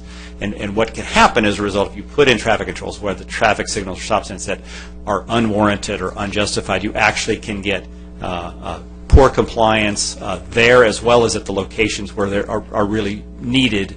And without that trust and respect that we get, we're setting ourselves up for potentially additional collisions and things like that. So traffic signals in particular are very expensive to put in, and they have been shown that basically what you're doing, even under the right circumstances, you're kind of trading certain kinds of collisions for another. So if you don't have a certain type of collision occurring and you put a traffic signal in, you can actually end up with more collisions as a result of putting in a device like a traffic signal without the proper justifications. Yeah, and I'm not recommending that we necessarily do that, but I think studying it would be worthy of our, I've been through these, almost each one of these, and so, I see drivers cutting before, people are up on the curb. I've seen, people with crossing guards even cutting through them, and I just, I'd like to see the safety of school kids and crossing guards and parents that are walking their kids to school. So it certainly, and as I indicated, this is really a study. We simply look at them to see whether any of these locations, either the 5 we're talking about or the potentially 3 additional ones, if they meet any of the warrants, and even if they meet a justification, that in and of itself doesn't mean you should put one in. It just means that it might require further study or further analysis. So it's really just to get an idea of what's going on. It helps provide the data that we need as your professional staff to make future recommendations to you. So I think we had a public speaker before I made a motion. We did have an additional request to speak. Oh, from the audience? Yes. Larissa Fellett Clark. Yeah. Larissa Clark, Lake Forest resident. Good evening. We do not need a stoplight there. Thank you. My daughter was hit in that crosswalk. 2 vehicles were stopped for her. The guy still blammoed her. I just want a flashing light so that if someone is there, which is rare, I'll give you that, but school mornings is busy. When my daughter's crossing, busy. So if someone is there, it flashes, that means you yield. As soon as the crosswalk is clear, they are free to continue on. I can have the sheriff that investigated the accident for my daughter's attorney explain it to you. But we do not need another red light there, sir. I don't know why you're picking... Don't pick this. Just approve it, please. Okay. Thank you for your clarification. We do not need additional money either to study it afterwards. I had many conversations with Tom and Dave. We agreed the strobe light is great. Thank you. Thank you.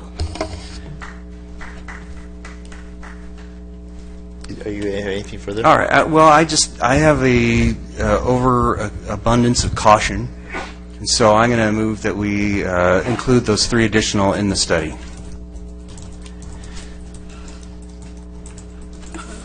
I'll second that, and a lot of what you said are questions I had. And traffic's one of those things like art or movies or anything else. Everybody thinks they're an expert and they have their own opinions. But I had the same fundamental questions, and we could be here for 3 more hours just digging into these things. I'm wondering if we shouldn't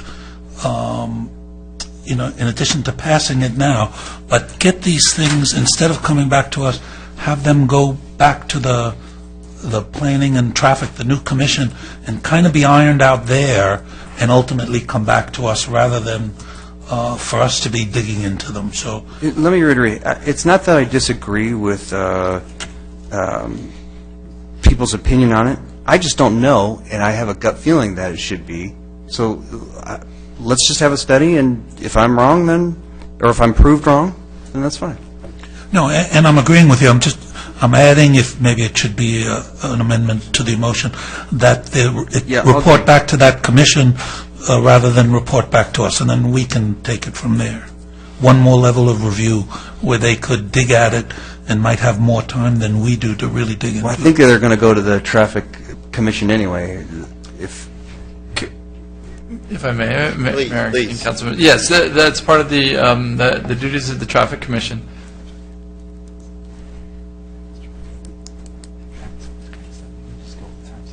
That's quite all right. That's one of the duties of your Traffic Commission.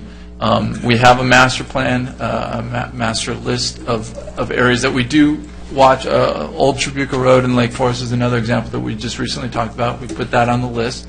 Let's look at it. Let's look at it. We always want to make sure that we're looking at some of those intersections that might make sense someday. That maybe let's watch them. Let's take a look at them. So that makes sense. That will naturally go back to the Traffic Commission already. You guys have already set up that system, so I think we're fine. I would like a clarification of the motion. Well, You said 3 items, and it wasn't clear. I think there were 3 additional, one was already in the study, so there's only 3 additional that are not in the study. If I There's 4 understand. locations that we've identified. Based on experience, we're confident 3 of them really don't need to be studied right now. The 4th and one that is potential is the one at Rockfield and Dunmore that you had already identified. So, yeah, So it's really just the one, but we naturally will study whatever you... just putting all council 4 in thinks the is fine. study. So do we need to make that a motion because it's already in? Please. Yes, please. It's expanding what we're doing, so if you wouldn't mind. There's a motion, a second. Cast your votes. Just to be real clear, so, number 1, it was mentioned by Mr. Rogers that this was kind of already in the budget, so when we say it's expanding the scope, we're not expanding the dollar amount, just... We would be, because we're adding the 3. Yes. The 3 Because we were going to study 1, now you're going to study 4. I'll ask... I don't mean to put you on the spot, but... We have budget, I think, for 5 or 6. 2 of them didn't need to be studied only. We have, staff put in a bigger budget than we thought we'd need for the, I think it's 5 locations we already have in there. But we can certainly go back and rerun the numbers just to verify that, and obviously if we feel we might need a little additional increase, we could certainly propose that as part of the final budget. All right, well, I think that we had an earlier conversation, just trying to avert this extra added cost. We had an earlier conversation that we put the flashing light up there, and we would kind of like watch how that was going to be working with the residents in the community before we went. So we already have it scheduled in to be a flashing light for a crossing. I mean, we had a council discussion about that? No, it's in the budget. We were talking, because I actually want flashing lights in the pavement too, but because of the standards, the flashing lights at car level are more potent because they're flashing yellow right at the driver's level. And so it gets the eye impact of the people, because I talked about having them at more locations where we had intersections, like on a busy El Toro Road, where children are crossing to go to El Toro High School or going to Lake Forest Elementary, where you had a crossing guard, but in the morning, and we have them in the pavement. And then they went up and did the research, and where you have a existing light, you cannot have these added lights or adding flashers on the ground. But places like Dunmar or Rudy de Fortuna, where there is just crossing guards, and there is still high volume of traffic at a high rate of speed, these are at high level are the best things. And so I'm just saying that we have this in the works already, instead of adding the added cost of studying one extra light or traffic light, which I don't agree with in that location. I think we have a stop sign another 100 feet down the street at Ridge Route and Rockfield. And so you're adding another, you're having a stop, so you're adding another light 150 feet away from Ridge Route. So I think that the flashing lights would be enough to deter and protect our children. Well, like I said, I'm not the expert, and I think, my personal preference would be to do the reds, Okay. but I'm willing to have, so I think my motion... Okay, a motion and second. I'll cast your votes. Just repeat exactly what we're voting on. What are you going to say we said? Well, part of what I always do is go back and look at the tape again. But at this moment, to add the additional 3 locations as identified by the traffic engineer into the study for traffic signals. Well, It's a pedestrian. At the pedestrian crosswalks, yes. at all these, so you're talking about Rudy De La, you're kidding me, aren't you? The people of Foothill Ranch are not going to like you putting a signal on Rudy De La Fortuna. No, I don't believe that was the motion. I think the motion was for us to do a traffic study to see if we need to be enhancing these intersections further, meaning do we need to incorporate lights in the ground, on the street level, not making them red lights, because I think that turning them into red lights would be not a good idea. So I guess if that's the motion, I need to change my vote. I had a different opinion, too, of what I thought we were doing, so.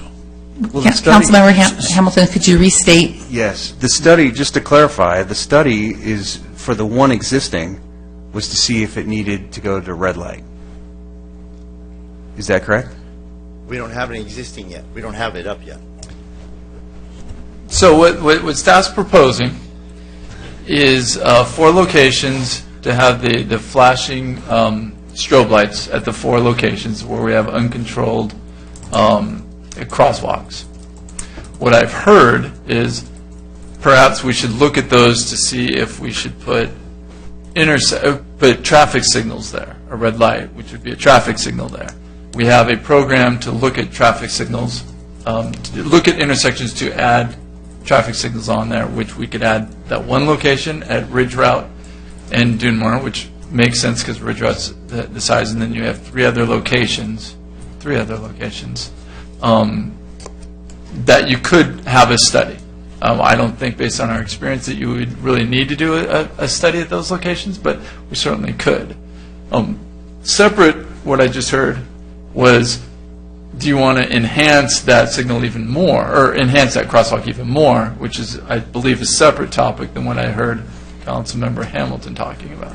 And separately from that, what I thought we were talking about was taking all of those things, including the ones that Councilman Hamilton mentioned before, and giving it to the Parking and the Planning and Traffic Commission before it came back. So whatever we do, we always bring it back to them. That's what I heard here.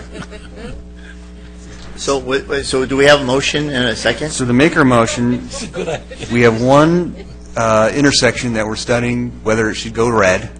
Is that correct? Correct. On our traffic signal master plan. Yes. One pedestrian crossing. We have So I'm a adding- handful of locations that we've identified over Lake at Lake Forest, and just these are study locations. These are not, just because they're in the list doesn't mean staff's going to go back and recommend a traffic signal. Right. I will tell you my professional experience in about 30 years worth of it. I doubt any of the locations on the list will qualify, but I think they are worth looking at and continuing to look at on an ongoing basis. On that initial list is one location of the 4, and that's Rockfield at Dunmere. I'll take it. I'll move staff recommendation by motion. The other 3 that the council has been discussing are not currently on that list, but could be added to that list, and we would go back and look at the budget to see whether it's sufficient. Okay, great. I move staff recommendation as an alternative motion. I'll second that. That makes sense. Okay, all in favor? Thank you for clarifying staff recommendation.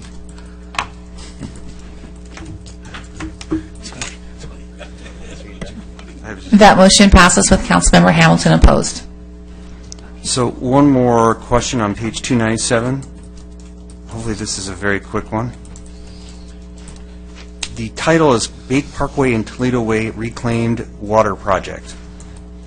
But in it, it talks about converting conventional sprinklers to rotating nozzles, drip irrigation, replacing non-recreational turf. Is it a reclamation water project and conservation project? Yes. Okay. Thank you.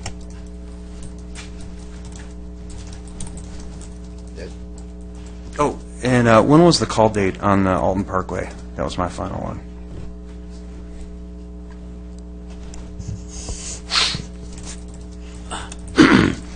I think January 1st, 2018, you can call a penalty. 101? 101? Yes, 101. Okay. And then 2021, 2022 is par. Okay. Mayor Pro Tem Basil. I'll be quick. On the budget area, $24.2 million is considered unrestricted funds. I'm wondering, is there a way that we can keep it in the unrestricted fund area, but like allocate, X amount of dollars per different categories in the unrestricted fund? And the reason I mention it is because it has come up in the past from other people that, considering how well the state is running itself, who knows that may one day they'll come and see all of our unrestricted funds and say, hey, they've got extra money, let's try to take it from them. So is there a way that we can allocate it in our, in our unrestricted reserves so that they can't get access to it? Yeah, we can bring you a plan back. Yeah, just to be safe, just to keep our money where it belongs in the city and not absorbed by unfunded pensions for the state of California.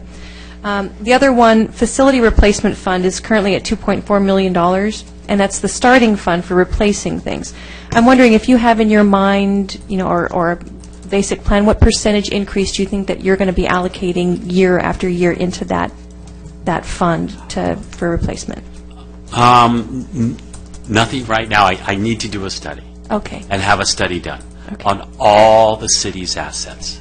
And then once that study is done, we'll create a facilities replacement model. Okay. And then off that model, each replacement is going to be 7 years, 10 years, 20 years, depending on what it is.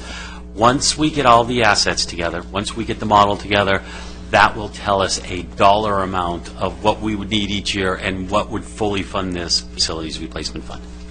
Thanks. Okay, and then on to CIP. The first one, El Toro synchronization, I like that project, except one caveat. Don't mess with El Toro and Marguerite. I really like that light. It works so well the way it is. We talked about that.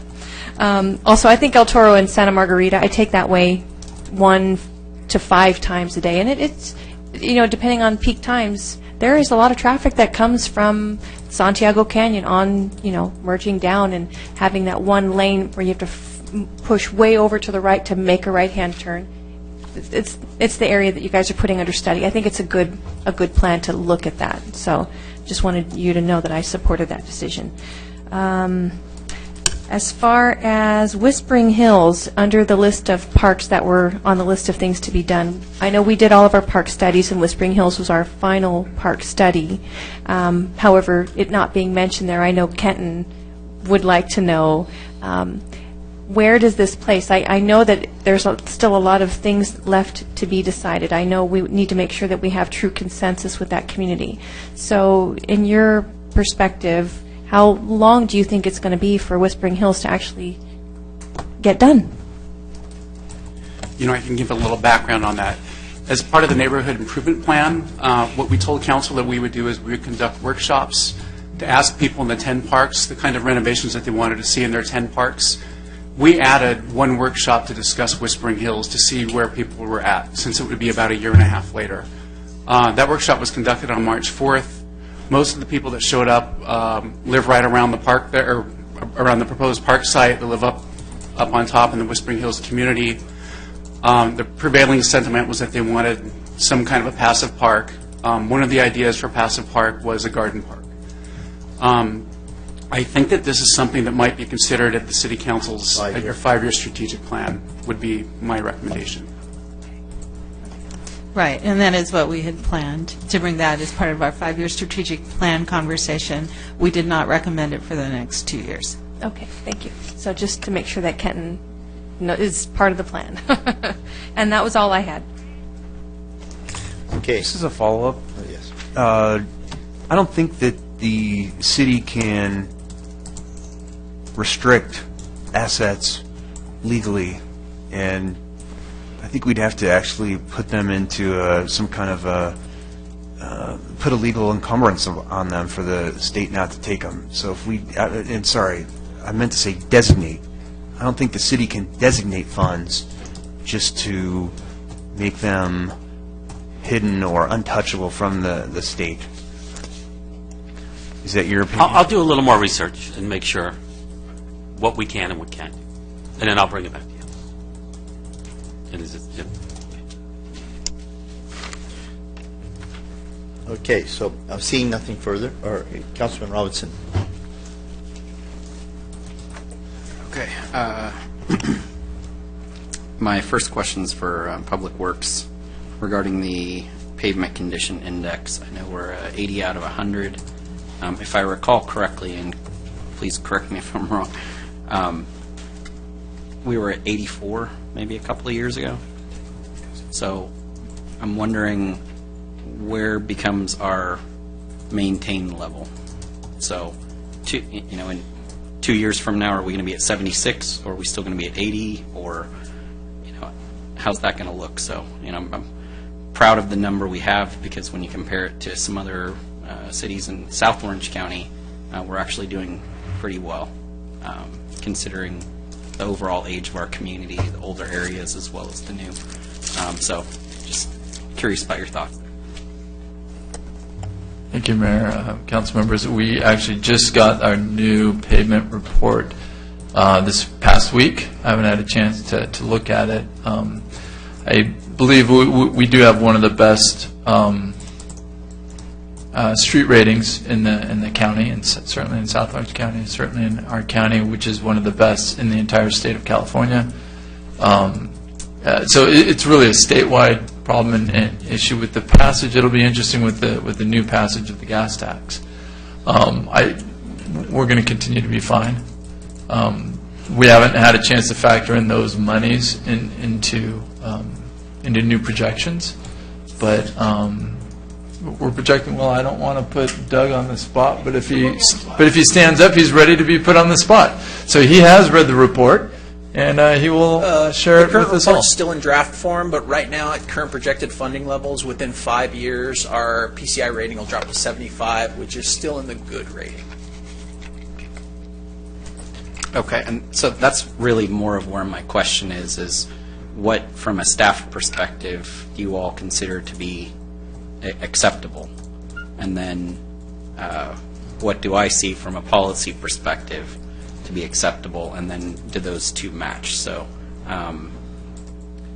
we've talked a little bit about core responsibilities in the past. In a recent council meeting, Councilmember Gardner talked about what is a city, what does it do, some of the things you've been contemplating. And, I remain steadfast in my belief that our two primary responsibilities, and not that we don't have lots of others, but our public safety and then our public infrastructure. So I'm just kind of curious at what is that number for you all? So if 5 years from now we're at 75, is that still good? If 10 years from now we're at 70, is that acceptable? At what point do we start looking at our budget allocation for roads and say, you need more money? Right. And let us come back with a little more, since you're asking a little more information on that. We did a report to council, I think it was about 3 years ago, maybe on those sorts of interests and kind of what is that level of funding. Like I said, we haven't had a chance to factor in with and it's kind of peaks and, right, you kind of peak and you work your way down, and then you do a big project and it pops back up again. I think with the passage of the gas tax, once we factor in that extra, I think it's upwards of $1 million a year, what we're projecting, will automatically be put into the street right away. Yeah, right now, the report's based only on using M2 funding, which is our current, the current gas tax funding. The new gas tax funding was not factored in as part of the current draft report. So we're looking at about $1.6 million a year for our pavement management. With additional funds, there are several different scenarios that come in the pavement management report, and one of them is to maintain the current PCI. And that has a number associated with it for maintaining it. And I need to go back and look at the report. But we do have that number to maintain the current PCI, and it's in the... We'll bring it back. Yeah, we'll bring it back to council. We'll let you know what's going on there. And like I said, we haven't had a chance to factor in with this recent passage of that. So I think we'll be fine for several years, and we'll make sure that we are, but we'll bring all that information back. Okay, and I hope so, and I just want to challenge you to not be shy about telling us what you think you need based on what our expectation levels are. Because for me, the quality of public infrastructure is really, really important, because I think that it drives so many other things on the private side. So if our roads, curbs, gutters, landscaping, medians, things like that aren't in good shape, then there's a higher probability that the property owner that's adjacent to it won't be treating their property the same way. They're going to let it dilapidate, and this is a long-term issue for me. It's not a short-term one. On the short term, I feel like we're still in good shape. I like where we're at, but it's that slow erosion that I'm concerned about. And just as we're talking about maintaining roofs at city buildings and sports parks and things like that, the roads. I was so happy to see sign replacements and things like that, and the fact that you're putting so much towards replacing all those illuminated name signs and stop signs and things like that, because those are the things that I think that over time can start to erode, and it really has a negative impact on the community as a whole, and it doesn't look as nice as we all really expect it to. So thanks a lot. I appreciate that. Going toward more of a finance question here, I saw property tax going up 7.6%, sales tax up 2%, TOT at 1.4%. The one that was going down was franchise fees and real property transfer tax. And when I dove into that a little bit more, it looked like some grant funding was the reason. So there wasn't as much grant funding as we typically get. Is that a fair assessment, or was there something that made it? I don't think it was a grant funding. It's the franchise fees. So we not only, and I'm going to have to lower them some more, because I just received another report from the gas company that Edison went down even further, and we showed you this at the mid-year budget, that Edison's diving down. So Edison's continues to go down on the franchise fee. And the gas company just sent this last week, and it wasn't in time to put it in the budget because the budget was already built, that actually we're going to have to probably reduce that by another $30,000, which is a complete surprise to me. I'm not really understanding, with us putting in almost 2,000 more homes right now, and going forward and putting in more homes, I thought we would at least toe the line a little bit, but we're losing out. So we're going to have to do a little research on that. The real property tax, there was a one-time big bump in the previous fiscal year because of the apartments, Meta and Avalon, and that was probably, you're seeing a reduction because that bumped up real high one year, but it's still staying real high compared to what the average is in the city without the building. And just one more thing, with the governor's passage of SB1, as we talked about capital projects, and I should have brought this up earlier in my presentation. With SB1, the projections are for fiscal year 17-18, we're going to get just about $483,000. With 18-19, it goes up to $1.4 million for the next 10 years, each year. So, yes, we are going to receive substantial funds for the City of Lake Forest to improve our right-of-way. Those funds have to be, and the state controller and some other individuals are coming out with the guidelines later this summer. So there is some money in the 17-19 CIP budget to spend some of that money, but we don't want to really start spending it because there are very tight guidelines on this money. They're even tighter than gas tax. So when we get those from the state controller later this summer, we need to read through them, understand them, and then understand how we're going to be able to spend this money. There's a lot of reporting requirements to different agencies. Okay. Thanks a lot. I appreciate that. I think the portion that I was looking at the most was on page 20 of the report that I had in the PDF file. And it's the from other governments.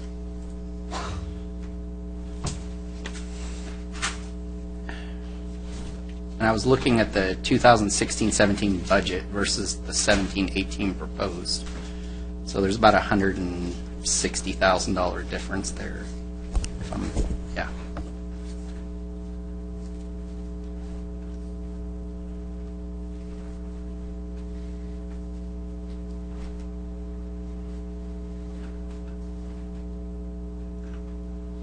So if you look at the 15-16 actual, it's up a fair amount. If you look at the 14-15 actual, it's up, $500,000. It's down from last year's budget by a little bit.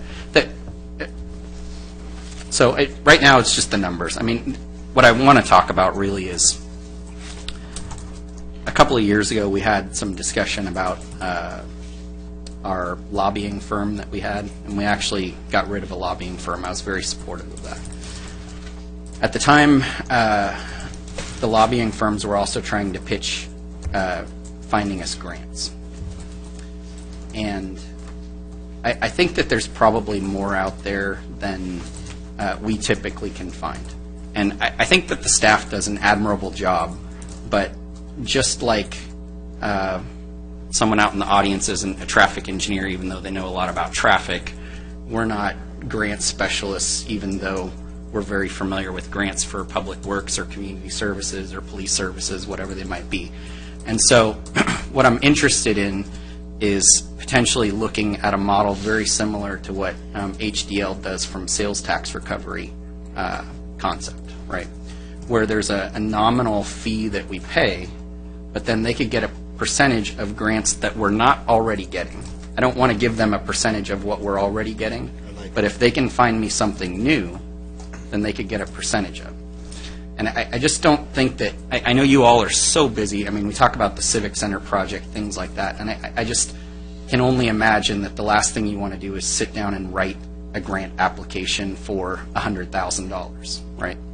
But somebody who's getting a 15% cut of that potential grant, or whatever that number might be, they're motivated to do that. And if it's something we're not currently getting, then that's $85,000 coming into us in that hypothetical example. So, it's something that I'd like to explore. I'm still not interested in the lobbying side specifically, and I think that's really how they're trying to pitch the two. Is that a motion? But so I'll second that. It would be a motion to, start gathering some information about potential companies out there that could help find us some grants. So there was a second. The way grants, and I'm completely supportive, and irregardless of whether my comment applies or not, I don't think the grant would be able to pay for that percentage, that 15%, so it would come out of the general fund. But even with that, it really doesn't matter if we get $100,000 in one pocket and have to pay 15 out of the general fund, as a finder's fee or commission or whatever it would be. So I don't think the grant would be able to pay for that, but I'm still supportive of it, and I think it's a great idea. So I agree. That HDL document that you prepared for us, very impressive. So that's a potential source of great revenue. So there was a motion and a second. All in favor? That motion carries unanimously. Great, thanks.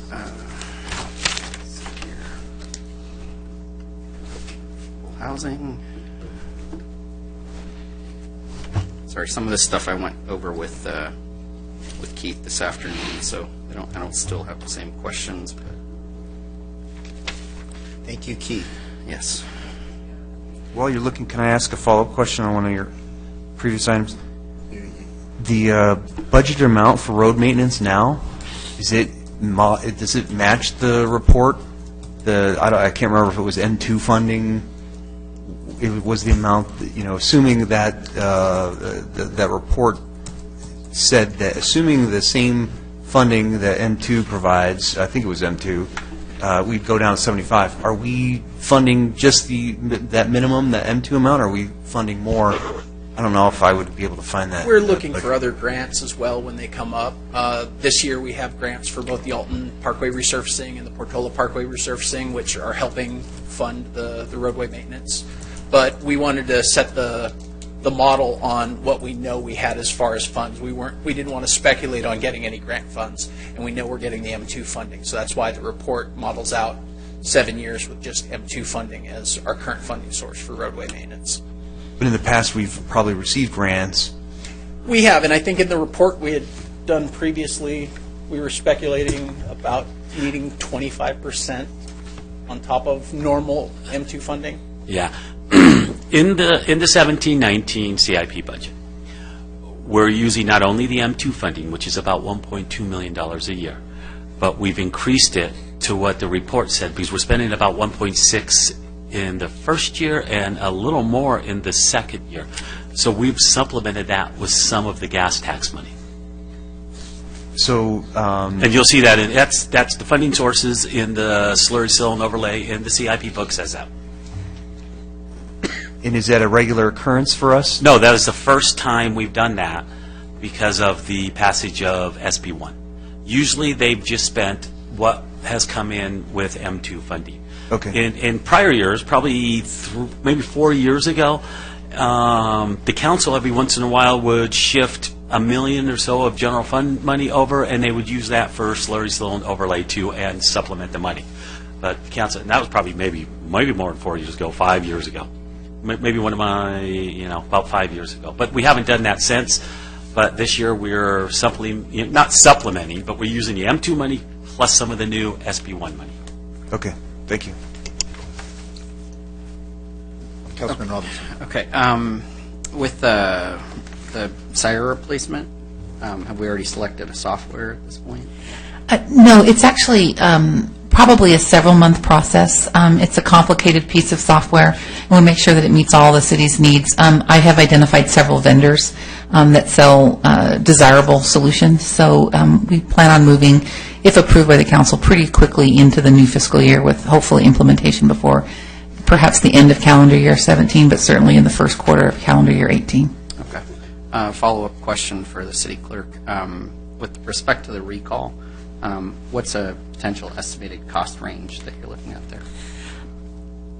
The estimate that I received from the Registrar of Voters was very broad, and it ranged from $150,000 to $200,000 for the election itself.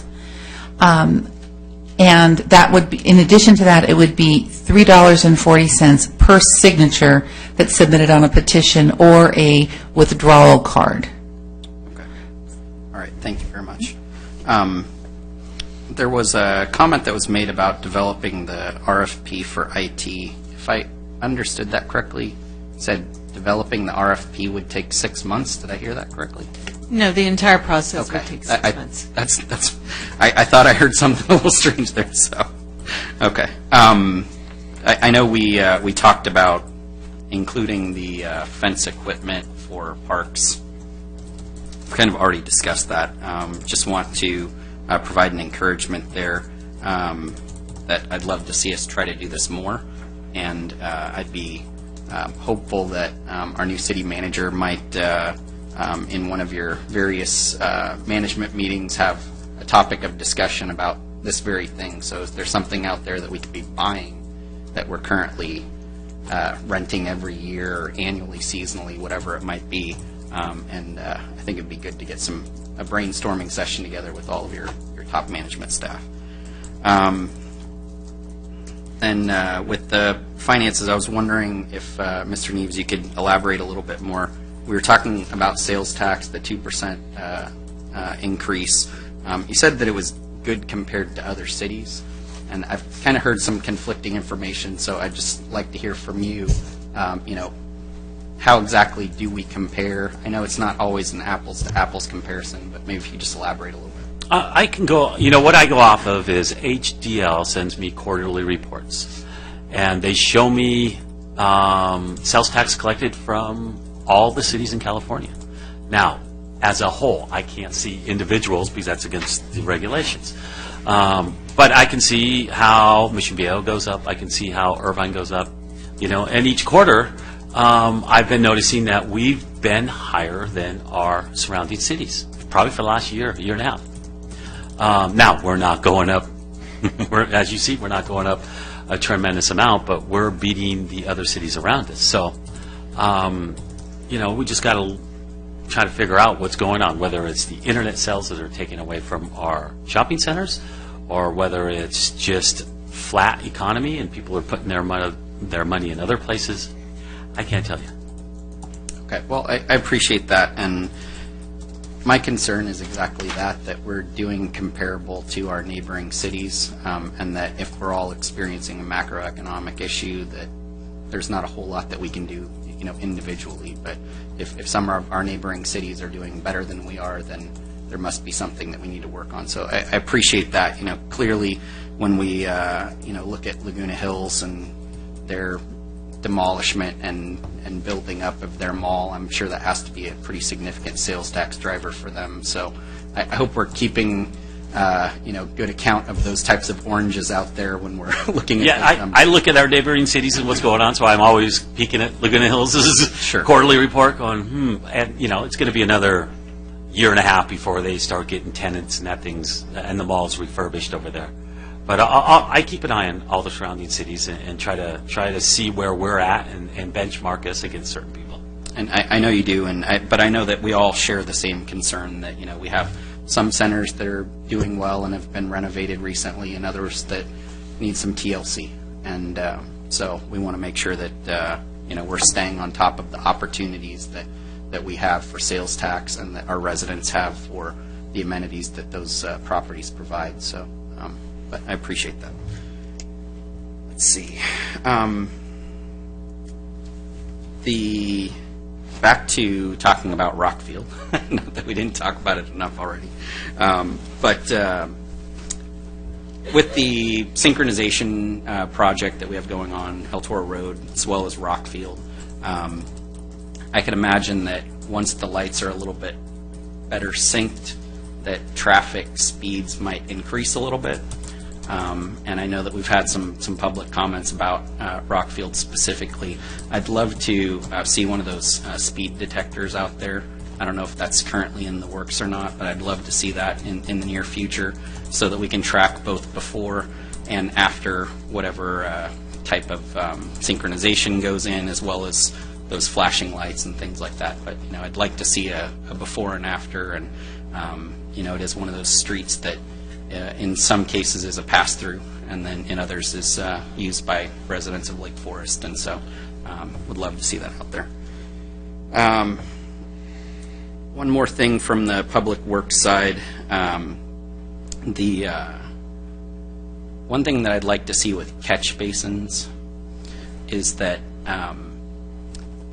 they get cleaned up a little bit more before and after storms. I've noticed just a significant collection of leaves, and I think the real point there is to try to keep foreign debris, not necessarily organic matter, but foreign debris from getting into our creeks and things like that. But I think that leaves and branches and the trees falling and things that we've had, in some cases are causing us more harm than good. So they're keeping out the foreign debris, but they're also causing this organic matter to clog those catch basins. So I'd love to see some stepped up cleaning of those beyond just the regular street sweeping. So I'm just making some comments. If you need motions, let me know.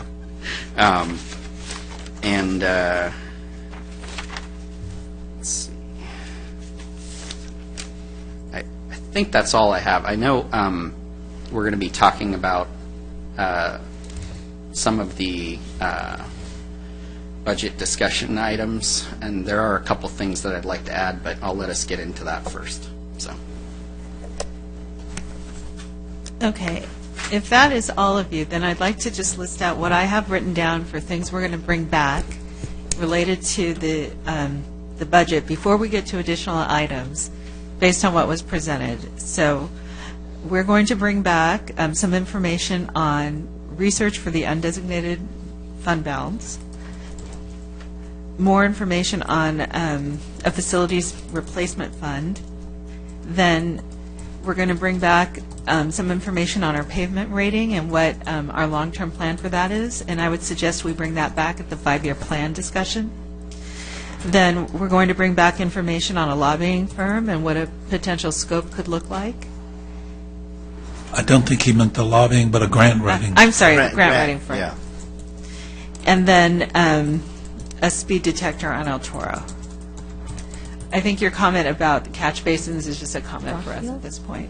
Wasn't it Rockfield, the speed detector? Oh, I'm sorry, El Toro and Rockfield. We might need to take a break. The turf, the synthetic turf is on there too? Yes, you already took a vote on that, so. Okay, well, we're real quickly, I guess, at Regency Park, we've been getting a lot of complaints about people parking on the side streets, and from Regency Park to Park Ridge, on both sides of the street, on Park side, it's red all the way to the gate, past the first or second street light.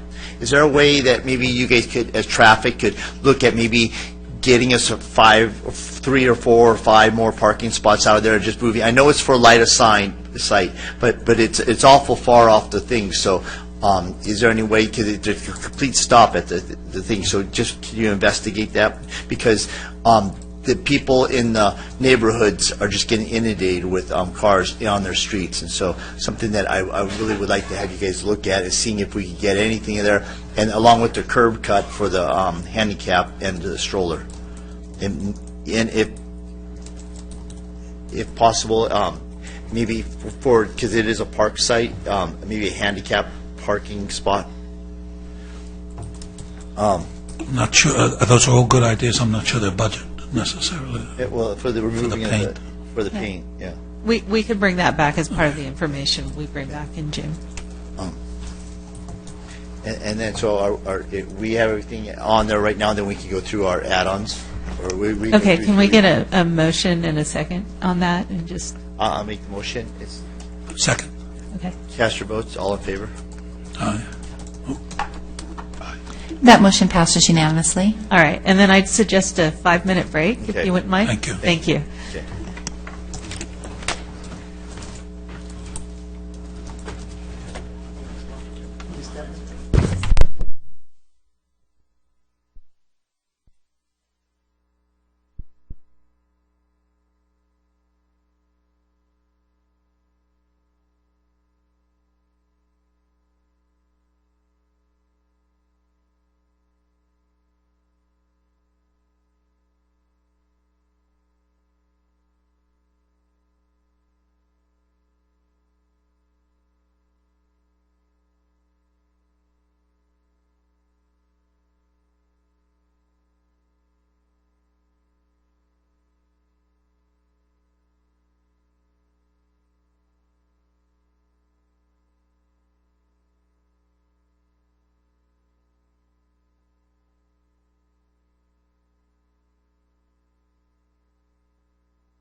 I'm not going to support a lot of this. We already have so much. Yeah, and your people have them too. Oh, it might be yours. I have an extra. Every other day. I'm just crossing off the section. I've already worked it out. Okay, I don't like the ticketing.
If we could have council, oh, here comes the last one.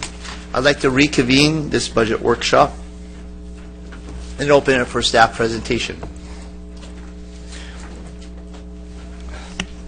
Mr. Mayor, we're going to have truly a brief overview of this item from Assistant to the City Manager, Carlo Tomaino. Thank you, Mr. Carlo, thank you. Absolutely. Good evening again, Mayor and members of the City Council. So as you recall, during the year, the City Council requested that certain items be brought back for consideration at the budget workshop. The agenda report provided for this meeting briefly outlines each of these items for the City Council's consideration. These items include, for example, providing a job description for the public education officer.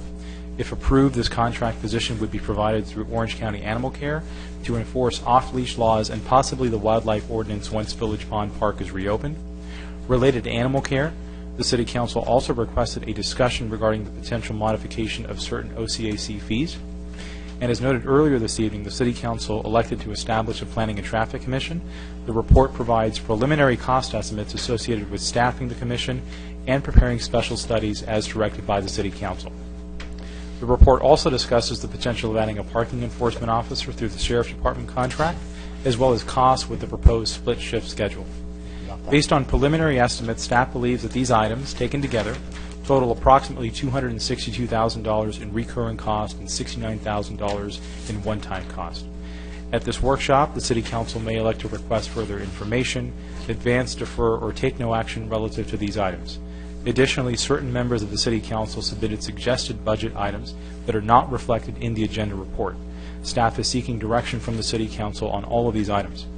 Those items desired to be included by the City Council in the fiscal year 17-18 budget would appear in the final version for adoption.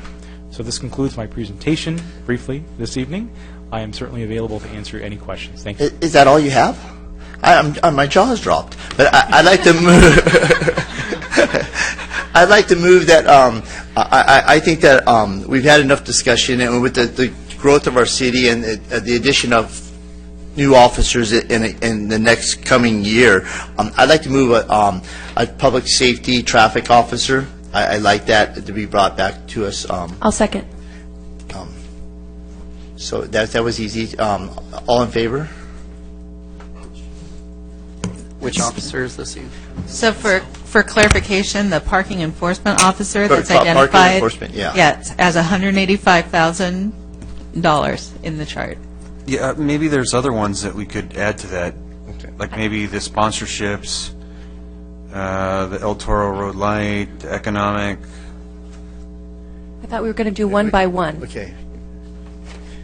Do you mean just do, if you have one you want to bring up, you want to do one by one, Mrs. City Manager, would that be easier for you, the clerk? Yes. Okay. Yeah, I'd suggest Mayor Basil's A traffic officer, then, all in favor? Didn't we just do that? Yeah, we didn't vote yet. We need a vote. It was first and second. Mayor, That motion passes unanimously. okay. Now, I'll move the sponsorships for $3,000. $3,000? Okay. Amigos de la Colina. Okay, second. Okay, there's a second by Councilman Gardner. Going once? That going motion twice? passes unanimously. Oh, we're like at an auction here. Okay. Do I hear any other bidders? Okay, so I'll go ahead on animal services. One of the things that Mr. Johnson pointed out, there's several things there, is considering the reduction in the $100 fee for unneutered dogs. A comparable fee in other cities is $50, and it looks as if the other cities are getting much higher levels of licensing of unaltered dogs than we are. So we get about 9%. That's all of, and the other cities are getting between 20 and 30%. So if we lowered the fees, we probably would jump up and get more revenue. I know Carlo's done some research on that, and what's your conclusion? Good evening again, Mayor and Council. So I've done some very preliminary research on this, just using a very basic linear extrapolation algorithm to calculate, comparative to Mission Viejo, what that increase might be at some point. So just by way of example, Dr. Gardner is correct when he says that Lake Forest has out of the population of dogs that have licenses, it's about 9% that are unaltered. In Mission Viejo, for comparison, it's about 14%, so 5 percentage points higher. If you further extrapolated those numbers, but it's a very small sample population at this point, you could conceivably see a return of additionally 700, 800 licenses, which could cover the cost of the shortfall to the revenue created by the reduction. So if we're open for discussion, I'm under the impression that we want to encourage people to get their dogs neutered. The fact is that it keeps less dogs on the street, and so you know more about dog care than I do, Councilman Gardner. So I just was under the impression that when you have unspayed and neutered dogs, that you're going to have puppies, and puppies mean that you have to find more homes for them. So they'll be selling puppies not at the pet shops, but at the garage sales throughout Lake Forest. And so I'm concerned about the amount of dogs that it will be adding to the population that's already, there's so many that are in need of homes. Well, yeah, the other side of that argument is that most of the people, because the fee is so high, aren't licensing their dogs. So we still have the unaltered dogs, and we don't even know who they are. The problem with that is when they get stray or when something happens to them, because they're not licensed, they go to the shelter, they stay in the shelter longer, costs us more money, they're not returned to the owners as quickly because they're not licensed. So my other argument would be that we just opened an animal adoption center that is going to be helping people and encouraging low cost spayed and neutering. So I think that that's for our job to educate. So I could. Speaker request. Oh, please. Who? April. Oh, I didn't even know you were here. I'm sorry. I had a bunch of animal issues. Should I go, I'd hate to... I can make a substitute motion. I think that we would all agree. The price that people are paying for their late fees. I happen to have 2 dogs, and both of mine are licensed. But sometimes I've noticed that I don't get the bill, or I forget to pay, and I would support lowering looking in, working with the county to lower our late fees and to make it in sync with the rest of the county. I'll second that. Maybe we can just start knocking this out one vote at a time. That one that we could. Sure. Okay, all in favor of that? But do you want to say to how much, or you just want to let them come? No, I'll just. Commensurate with what the county standard is, No, that is the county standard. to charge exorbitantly high rates. Yeah, that is the county's policy. Yes, just I'm to sorry, clarify. Did I say that out loud? Mayor, members of the council, that the county standard is $35. So your motion No. would Well, I essentially thought reflect he said that everybody else was lower in the county. There are other animal care agencies throughout the county, and they all charge their own fees. So just by way of example, in Mission, there's different late fees. There's different ways to do it. In Mission Viejo, they charge $5 a month. Every month you're late. There's no cap on that. In Laguna Beach, the late fee is $15. In Dana Point and San Clemente, it's $15. There are additional components to those fees later on. So $15 every month, or $15 total? $15 total, and then there's a subsequent late charge. For example, in months 6 through 11, if you're still late, it's an additional $20 in the Dana Point, San Clemente. So example. are we able to set our own prices for late fees? And right now it's $35 for just being 1 month late. Can the county bill per month? Well, so this is how it works. Please. So if you miss your license renewal, right, that's a $20 license fee. That's what your license renewal is. If you're late, then the county will charge $35. So it's not 55. It's 35 total. So $15. No, it's $35 for the late fee. If you fail to renew your license and pay the late fee, you go to collections, and that's another $30. Oh wow! So in total, it's a $65 penalty for the $20 license renewal. If in the following year, that cycle could repeat itself if you didn't renew your license. But can the county do a $20 fee, and if you're late, a $5 a month? Or is it just kind of all... Yeah, we would have to ask them specifically if that's the council's direction, but again, you can set your own fee, whatever your preference might be. So I like $20 and $5 a month. I personally like that because so someone who's like 6 months late, that's a different story than just a daily. I'll rewrite that. My motion would be $15 for the late charge and $5 every month after that. Is that what we're saying? He was saying 20, but I'll say 20. Okay, $20 late fee for the first.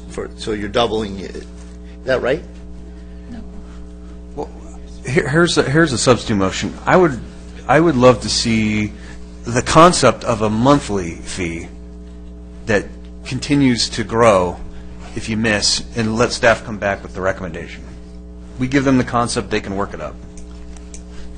Okay, we would have to ask the county about that. I have a feeling them sending bills out monthly will cost us more than $5. Okay. So let us, if your desire is to lower the fee, let us come back with a suggestion. Yeah, because I want costs covered, but I want obviously people unintentionally miss it. I mean, I've missed them myself. Yeah, so I'll make a substitute motion that says to direct staff to work with the county and I'll and come second back that. with a way to lower. Okay, and I'll second that. Yes. All in favor? Do we want to try to get a monthly?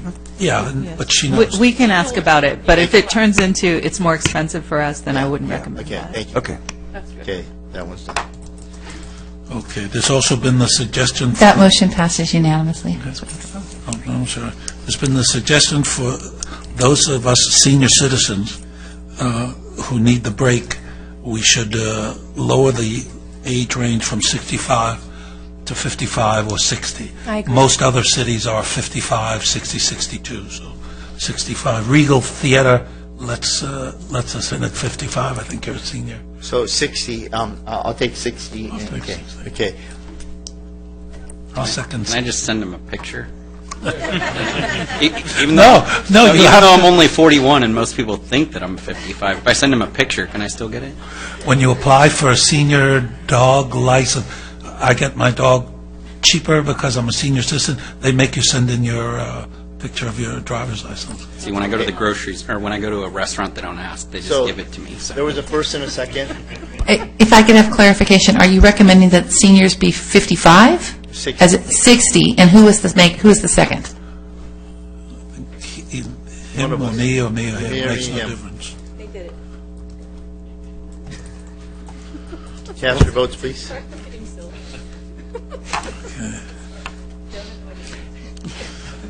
And many people, Councilmember Robinson, if you could vote, please. Thank you. continuing with the That animal motion carries unanimously. issue, many people, myself included, who go to the dog park find it really hot because there's really no shade there. And when we brought this up a couple of months ago, they said bring it up here at the meeting. Yeah, that's in the CIP. Oh, was that Yeah, part that of was in those there. things? Okay, Uh-huh. that's passed. Thank you. Yes, that's. Okay. Okay.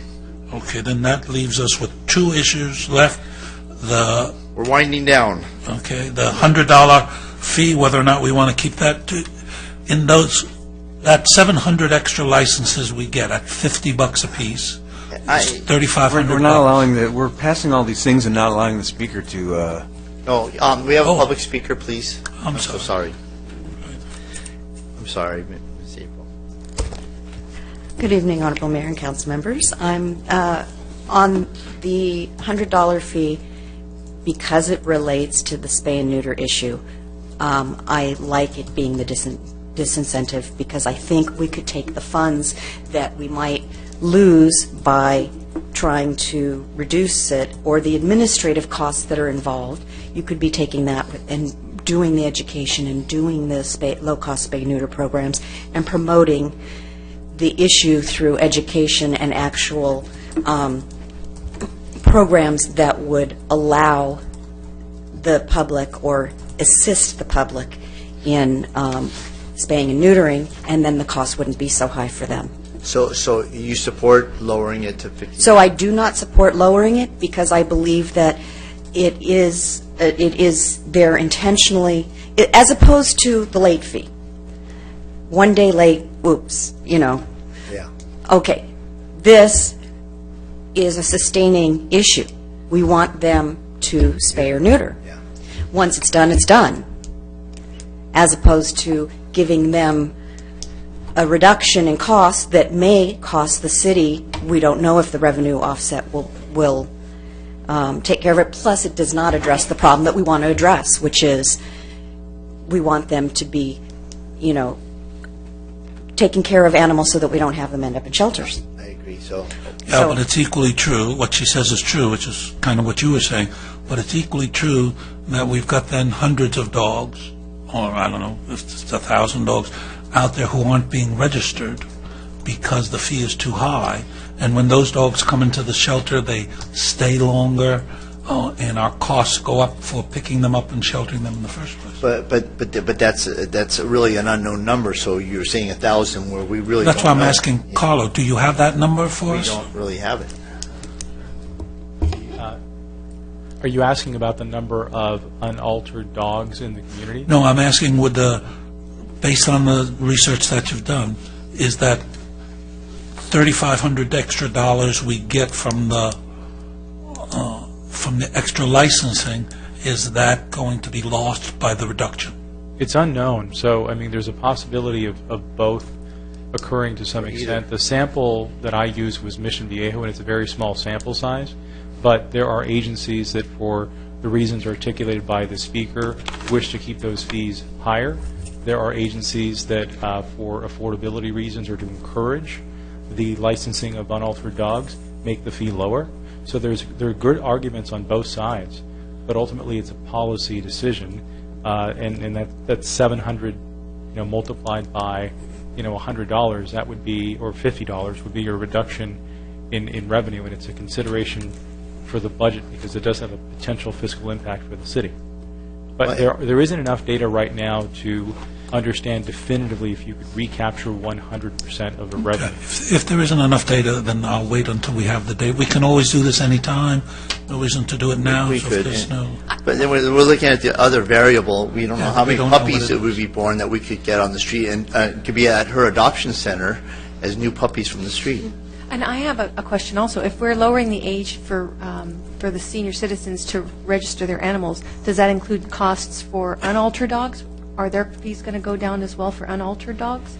Because if that's the case, I know a lot of senior citizens who actually don't spay or neuter their animals just because they just don't think of it. That doesn't matter to them. They're not intending on breeding, but they don't register their animal because it's too expensive. My mother's a perfect example. All of her animals have always been whole. What's the address? She doesn't live locally. Oh. But yeah, she couldn't afford it to register, so she wasn't registering her Yeah, animals. they only lower the seniors only get a discount on altered dogs, not unaltered dogs. So are you proposing that we ask them to lower the fee on all unaltered dogs? I wonder if that for would seniors? fix the problem, because I wonder how many senior citizens are the ones that are not. Well, we could paying try for that it. out, and if that worked well, we might expand it to everybody, and then just try it for the seniors initially. That sounds acceptable to me. I don't know what April thinks about that.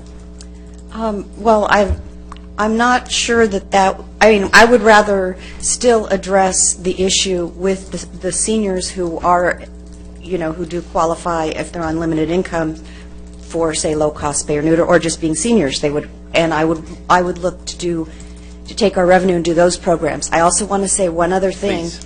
which is, it's kind of difficult to talk about this at this time of year because it is your budget time, but the county's doing their fee study, and all the numbers are going to change in a few months. So maybe this is something we revisit after we see, we participate in that process to impact that, and then maybe we see where they're at before we make a wholesale change on all of our policies for that. Just a thought. Are we going to table that for now, or? Okay. or- No, that's That makes sense. yeah, I'd like to, if Carla had a definitive number for us tonight, I would have voted whichever way the number went. You don't, so I don't mind. So just to be clear on that point, I just want to make sure that everyone understands that the comparison that I used was Mission Viejo, and the percentage of unaltered dogs licensed in that community, and then included their service areas for Laguna Hills, Laguna Niguel, Aliso Viejo, and Mission Viejo. That was prior to the other cities joining. Was higher. It was 14%. So that would seem to suggest perhaps some kind of relationship, but we would need a little bit more information to be certain of that fact. But like I said, there's arguments on both sides for this point. To answer the question posed by Councilmember Basil, the senior fee would be it's $100, so you would have to modify that entirely to make that change. Okay, good. Considering that's Mission Viejo and that's the home of the Diablos, I would say that we have higher standards. Maybe that's why we don't have as many. Okay, the other animal issue is the pet, whatever it's called. Public education Public officer. education officer. So I'm really torn because on that one, it's going to be, it sounds like we're going to have a tough time recruiting and retaining the seasonal position if we go the 6-month route. I see a lot of dogs in the off-peak, but I'm also cost-conscious, and I think $44,000 is a better amount, so I could go either way, but I would like to do one of them. I'd like to suggest that we hold off on that because we're going to be getting more law enforcement officers on the street, and we just brought on a new traffic enforcement officer. Is it viable for the STARS to address people with unlicensed or on off-leash dogs in the parks? They drive the parks right now.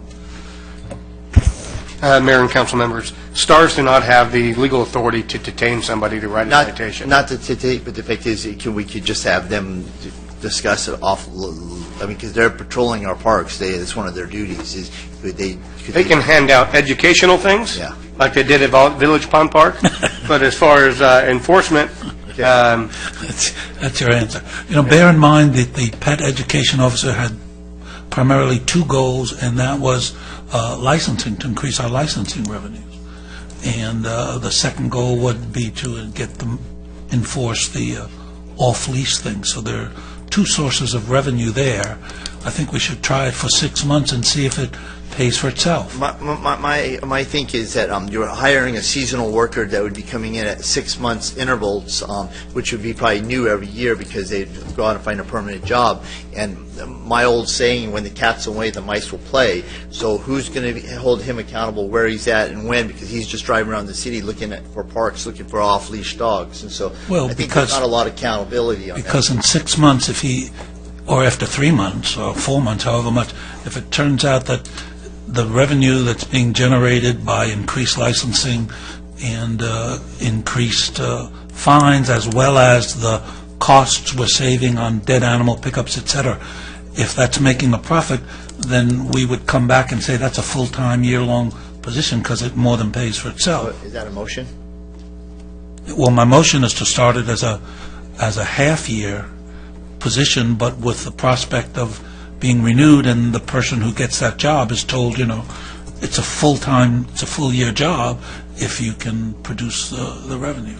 But starting it as a seasonal 6-month position. And considering what a big complaint that is in the city for people, how would you rank complaining for residents with dogs being off-leash in parks? That's the number one complaint we get about animals. Definitely. It seems worthwhile to at least give it a probationary period to see if it's going to have any positive impact on, even quality of life. You can't put a dollar price on quality of life. If people are happier, in their parks, maybe it's not going to be revenue neutral, but you got happier residents, and I think that's a pretty big deal. So do we have to budget in a new truck for him, this part-time worker? No, the county indicated that the truck would be included with the position. So I see it, all those comments, but I also see it as a safety issue. And I know of 2 recent incidents that occurred within the last 3 months where either the owner was attacked and their pet, and I think the pet was put to sleep or was killed actually by the biting dog, or that was off leash, or in the other situation, I think it just the vet bills were over $10,000. So I think it is a safety issue, in addition to all those mentioned. Okay. So there's a motion. I'll second it. All in favor? The only other thing I would add for the staff is I'd like that to be a Lake Forest person, if that were possible, because they would know the parks, they would know the streets. Well, it would be hired by the county, so we would not control who got hired. Could you let the county know then? Yeah, that, we could say, but again, we have very little discretion there. That motion passes with Mayor Voights abstained. Okay. Is that conclusion? No, that's not all I have. I think you said you had a few more. I have a couple more. That was 2. No, that's all for the animals. So you can let the dogs out. Okay. That's a song, isn't it? Let the dogs out. Jim, I'm going to say No, that. I have a couple more. Where's April? Who let the dogs out? Jim did. Who let the dogs out? The people around Regency Park and the people on Osterman, you were talking earlier about the parking problem there. So when we went out, I believe the Mayor Pro Tem was with me, and I don't know who else was there at that park workshop we had out there. They were talking about the possibility of building a parking lot on the lower Regency Park. Regency Park is kind of 2 parks. There's the one park up there. It's the one, the Greenbelt on Osterman. The one there, the Greenbelt on Osterman, of turning part of that into a parking lot that could be used for people who parking for the AYSO, because when the AYSO comes into their neighborhood, it makes it impossible for the people up there to park. So that would, number one, be good for the AYSO people, be good for the neighborhood, and when AYSO wasn't playing, it would be a place that the Osterman people could Most use. importantly, it would be a place for the multifamily condos and apartments there to park. And so that would be that was what that would turn into. And so I don't know if when we had the development agreement with that, I was told by their HOA person there that the development agreement, in fact, called for that to be converted into a parking lot. Yeah, We would have to check The that. development agreement also calls for a bathroom to be placed right there, too, because that is one of our rotating in-service soccer fields. But My only concern with that is I would make sure that there would be proper community outreach to the residents, Yeah, just to make sure that sure. that's what they want. Yes. And if that's the case, then I'll support your motion. Okay, yeah, so the motion would be to move forward with that idea to check it out legally, and then to do community awareness in the neighborhood, and then send it through the Parks Commission, et cetera.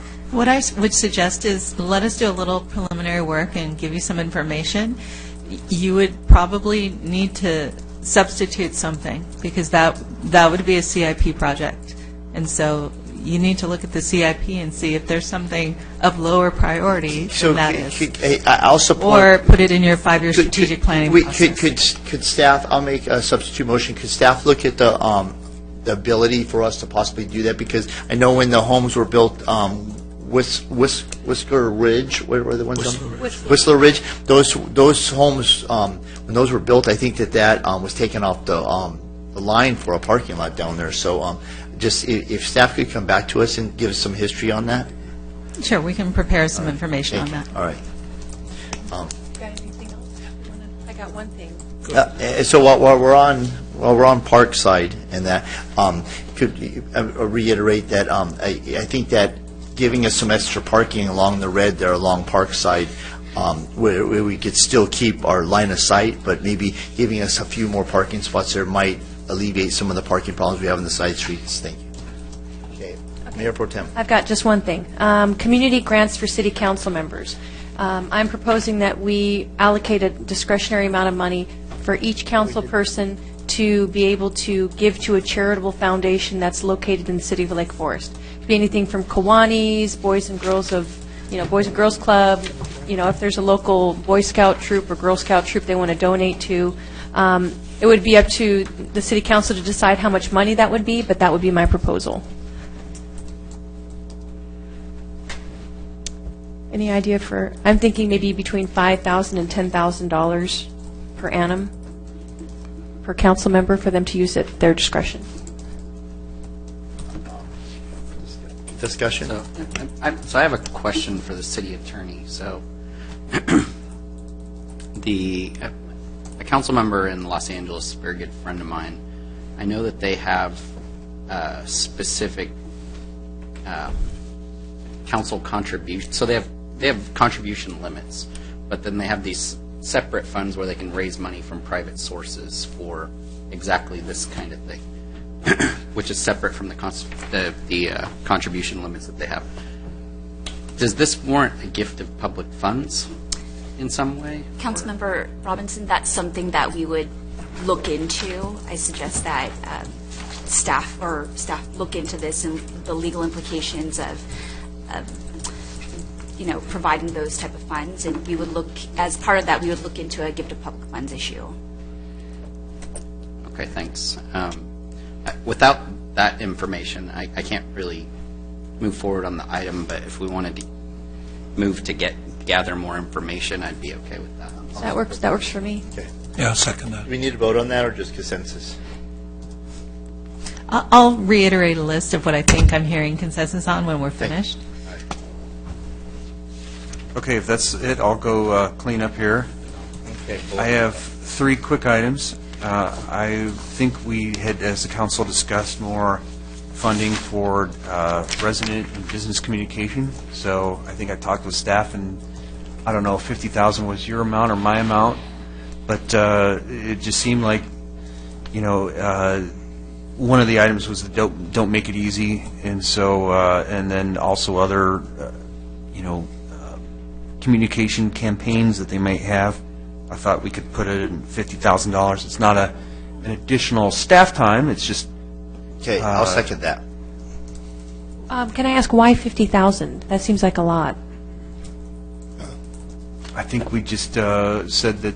What did we say? I think it was related to increased communication. Right. It was a budget for community engagement, so it would be buying like Facebook ads kind of stuff for different campaigns. Yes. lock it, don't lose it, kind of Yes. stuff. I second Civic that. Center, to make sure our message is getting out there. Okay.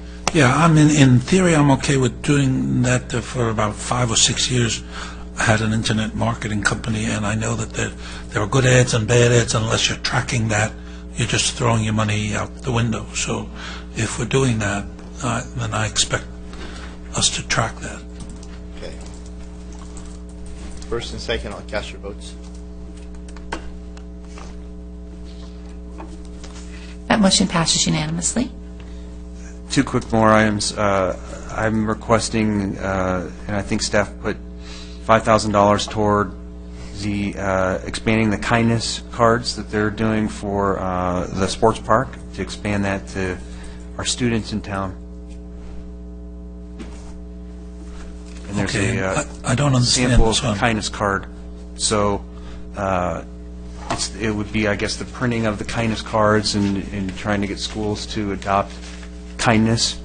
And I don't know if there would be prizes too. That's just kind of up to staff to do something like that. Thank you, Councilmember Hamilton. If I can provide a little background, something we started at the skate park actually is distributing kindness cards. And when we catch someone doing something kind, we give them the kindness card. They fill it out on the back with their contact information. We keep it, and at the end of the month at the skate park, there might be a raffle where we give away some kind of a prize. This is something that we could see.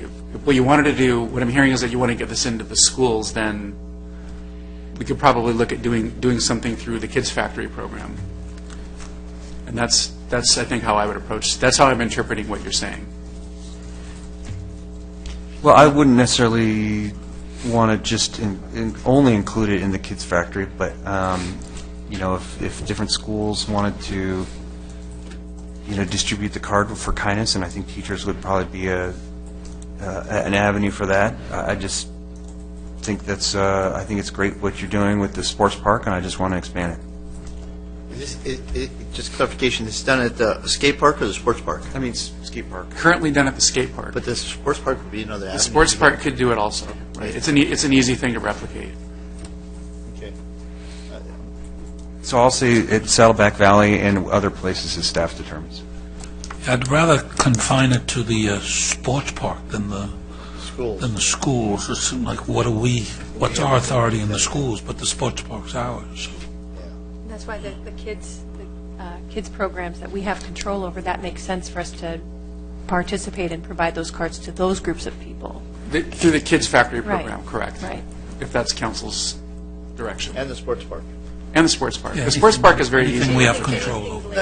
Is the Kids Factory a Lake Forest City event? Kids Factory is I'm Yeah, just teasing you because on their website it doesn't really pertain to us. It's just pay for it.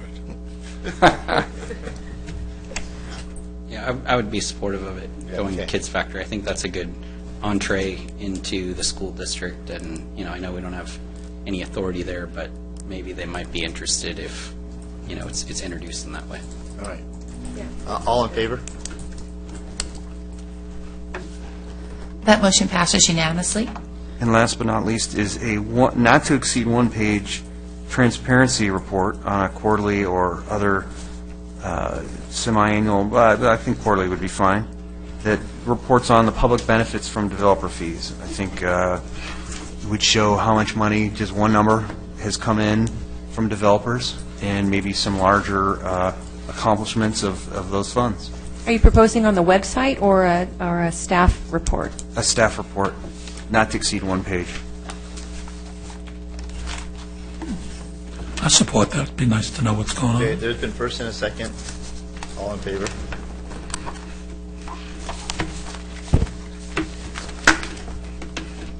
And hearing nothing further. That motion passes. No. We still got to do the 5 days a week, every week thing. That's already been Oh, discussed. was that Yeah, already? we discussed that already. We talked about that a couple of council meetings. Well, we talked about you guys deciding during the budget, so this would be the time. Right. Good catch. Yeah, so the issue that they came up with was it would cost, apparently, Yeah, the they're- staff aren't going to revolt, and it will cost us, but there'd be a $10,000 cost to changing signage and postage and notices and things like that. It's a first and a second. Yes. So what is the staff thought with respect to this? I mean, is it general ambivalence? Is it?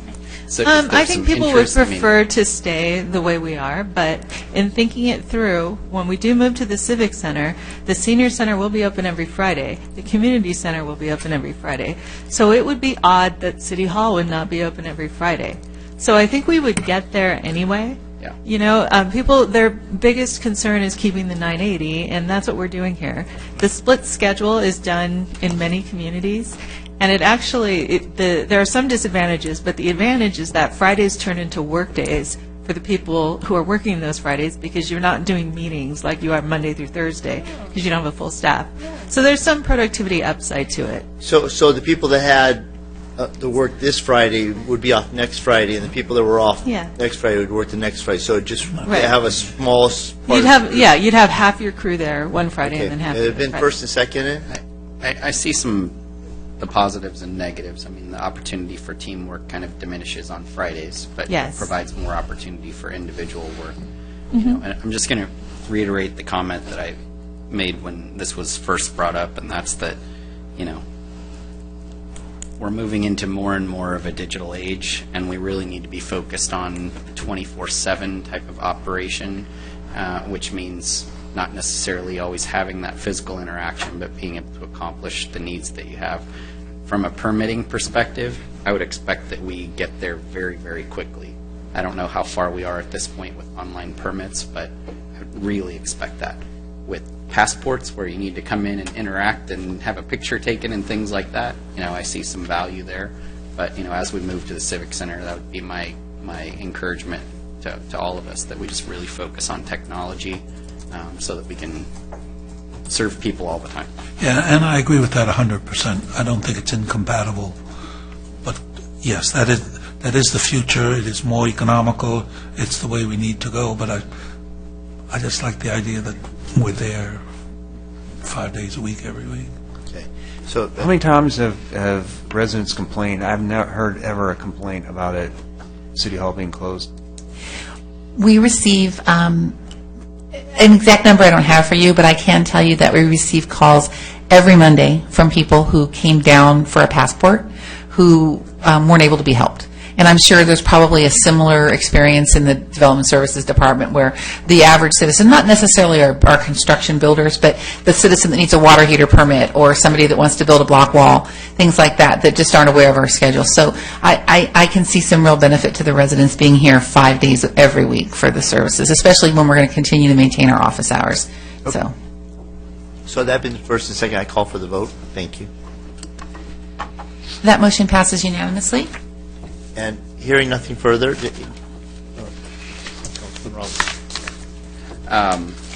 There's still a few more items that are on this list, am I right? So the CEO roundtable, as I mentioned, Councilmember Bass, former yes, that Councilmember was Bass one I'd brought that like up a to. few years ago. So I will move that. And I will second move that. forward with that. It's my understanding. Yeah, the CEO roundtable was the idea of once a year bringing together the top 10 or top 15 employers and, talking what can we do better as a city and what do you need. And Yeah, CEO roundtable is just the staff's terminology to it, but, it's really I trying like to that. encourage those bigger it's businesses a to great network, idea. because they're less likely to show up to a chamber event where they're networking with a small They business. never show up to the chamber. It's been first and seconded. Cast your votes. Thank you so much for catching that. That's a good one. That motion passes unanimously. Okay, and just to catch another one, Mayor Pro Tem Basil had a similar suggestion with the HOA, the similar kind of thing for the HOA president. Well, we're already doing that, and that's something that we don't need to But put. there's no cost to that. There won't be a cost to that. I think we have speakers come in, and it's our sports park. No, I think her idea was to do as we would do with the CEO roundtable with the HOA presidents. Once a year, get together with them. Yeah, best chat with them practices, these are the things that are affecting the city, what they need to know, and then kind of how they're working through their issues and best practices so they can all learn and glean information from one another. So that might actually require some money, because you're going to bring them here, you're going to have to feed them. Yeah, feed them food, a couple $100. Now, is the idea that they interact with us? So Yes. that all 5 of us are here? Well, and the staff. Yeah, but I'm just trying to make sure that I understand the entire. Yeah. So. Yeah, that could definitely be a component, but for me, it was most importantly that staff would definitely be here to help, and then that they would all get together and collaborate and figure out how they can work better together, because a lot of HOAs don't talk, and they really should. So, I mean, we can be there for sure, but I There'd don't be no think that that's guarantee necessary. that we'd all be there. For example, the hotel roundtable, I think I'm the only one that shows up on that one. I think Scott was there one time as well. So, I think it's useful, more of but I us don't who are think there, it's the better. mandatory. But I was just trying to understand what the ask was, because if we're involved in some official capacity rather than just a member of the public in the audience, then it becomes a Brown Act meeting, right? If we just so same thing with the hotel roundtable. If three of us get up there at a head table with the heads of the hotels, you're in a Brown Act meeting. If we're sitting in the audience as a member of the public, city attorney's probably still kind of concerned that it could be, but if we keep our mouth shut and so on and so forth, then okay, we're probably good. Well, that's why I'm trying to. Could we put our names on there and make it yeah, we optional? could probably, like, you two guys show up to the hotels, those two show up to the CEO. We could probably trade off so that we didn't run into the Brown Act on all those things, because, three of us haven't shown up to the hotel, so it hasn't been a problem. But it's potential with the CEO and it's potential with the homeowner. So yeah, like we all, a good portion of us showed up to Medal of Valor. A good portion showed up to like leadership breakfast. Sometimes it's more than a majority, but we're not interacting, right? And discussing. So there aren't issues there, but that's why I wanted to understand the scope, because if it's really just to facilitate their interaction, and that's what we're trying to encourage, then as long as we feel that there's some public benefit and not just benefit to them as private organizations, then. No, but if there was HOA presidents or CEOs for that matter, somebody's going to say, what are you doing about traffic? And then if there's three of us there, we're in trouble. So I think, If we keep our mouth shut and let the staff talk, then we're okay. Just have the And if staff lead the discussions, and we could just be there as so they just know that we're accessible, that they can ask us questions independently, but we can't, as a collective group, answer their questions, that kind of thing. But we're having, what do we have a date for that shot hole bore? I think July 17th? That's a community. We're shooting for that. I'm not sure if the actual date's been confirmed yet, but Well, that's something we need to put in the budget, because we're having, what's that? Okay, but the fact is, do we need if we had, as needed, a homeowners association meeting where we call it the homeowners Yeah, well, that would be a great topic to bring up at that, for example. So have it not just be exclusive to that one issue, but we can come up with... Well, that one's being advertised specific to that issue, so it's a different audience, I think. I mean, certainly board members could come, but we're really looking to attract the people who are maintaining their trees. So I think it's a slightly different... It's a public information right. meeting, I think. What I'm proposing is more collaborative. Right, and it's you're identifying people by position, for that. So it's up to the council if you would like to task the staff with doing that. Yeah, I'll make the motion. I like the idea, and subject to... How much are you proposing that we budget for that? What did we do for the CEOs? How much? $700 for the same thing, $700.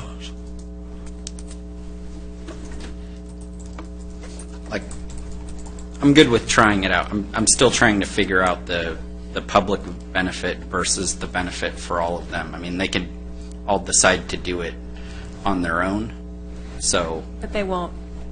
That's the problem. So we encourage it, but if all they're talking about is, how to manage their HOAs better and stuff, I mean, I guess there's some sort of benefit to the community, but it's not entire. I mean, if they're talking about public infrastructure improvements or public safety, things that we're responsible for, then we're getting their feedback, we're soliciting it from them. But if they're, again, talking about, I don't know, how to landscape their HOAs and they're all collectively getting together, that's just, it's kind of like helping, I think we're trying it all out. Same thing with the CEO. Yeah, sure. If they bust, then we won't do them next year if they're great. Okay, it's been first and second. Please cast your votes. That motion passes unanimously. And I'll move the seasonal lights for $5,500 as identified in the Table 2. Planning and Traffic Commission for $25,000 and City Council Planning and Traffic-related studies for $50,000. Okay, and I'll second those. Cast your votes.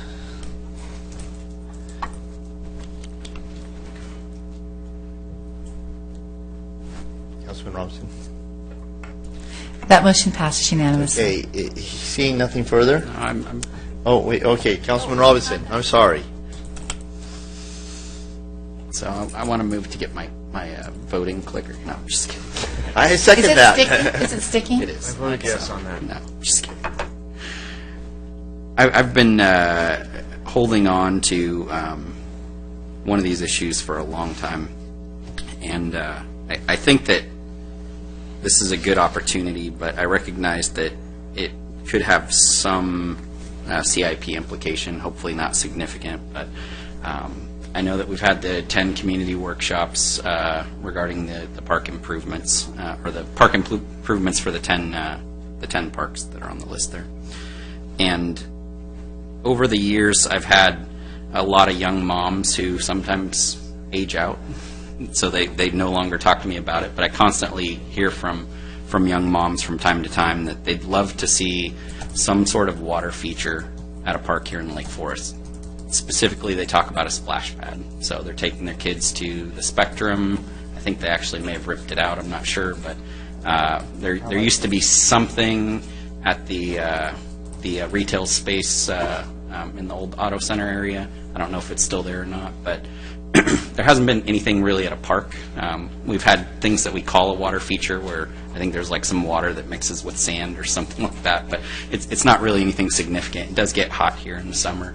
A lot of times there's been concern about drought. We've had a great rain year.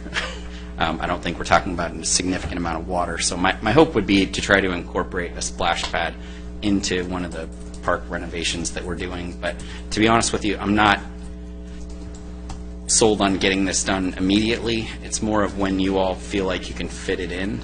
But I just want to go on record with it that I think that we really should have at least one park that has a water feature of some sort.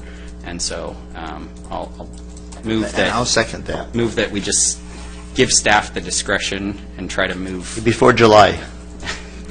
Just teasing.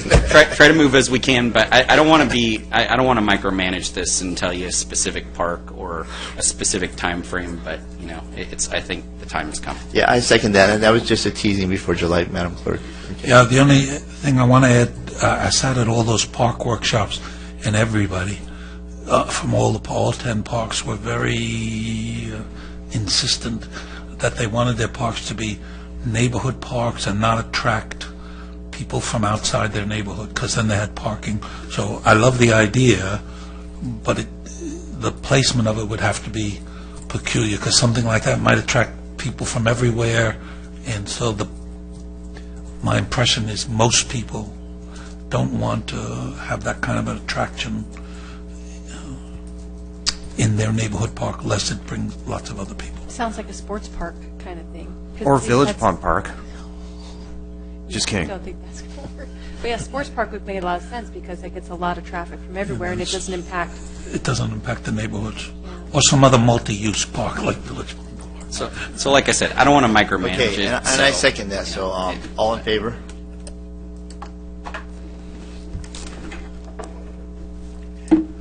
That's including a new clicker for Councilman Robinson. Apparently, I do need a new clicker. Could it be a water clicker so we can click with That motion passes unanimously. Okay, Councilman Robinson? Mr. Wasserman. I'm sorry, so I just wanted to clarify the direction. And so is this something that as we develop plans for the 10 parks, that we try to work in a splash pad somewhere and bring it back when we bring back the conceptual designs to the city council? That would be my preference, but again, if there's some significant opposition, I just want to see it in a park, so I want to get it on the list that it's approved by the council, and then, if those don't, I know that sometimes we run into those issues where somebody, the folks don't want that at their specific park, and you guys have some challenges, so I just want to make sure that we took a vote that we want a splash pad somewhere, and from that point, it's kind of your discretion. I don't have a specific park or anything like that, and, you can come back to us at whatever time frame seems to make sense to you and tell us, yeah, I think it might work here. It's Understood. Thank you. So I will bring that back as part of the planning for the 10 parks. We'll work on that. Okay. Thank you. Just a couple, these are not, well, one's definitely not a CIP. I've had some Little League folks come to talk to me about the sports park, and they've mentioned that some of the fields don't, I think maybe only one of them has a mound. I don't know if it's one or two. I can't remember, but my kids are usually on the flat ones because they're playing. My youngest one's playing t-ball right now. But they've mentioned that they can't use certain fields because there's no mound there. And I recognize if you put a permanent mound there, then you really can't play softball anymore. So I've had a few conversations with staff, and I believe Mr. Wasserman did a little preliminary research about portable pitching mounds, something that could be brought out there temporarily, like on a Saturday, and then pulled back so that, the Monday, Tuesday night softball guys, it didn't impact them. So, I'd like to get a vote here. So I'll make a motion that we explore that option. So. Second. Please.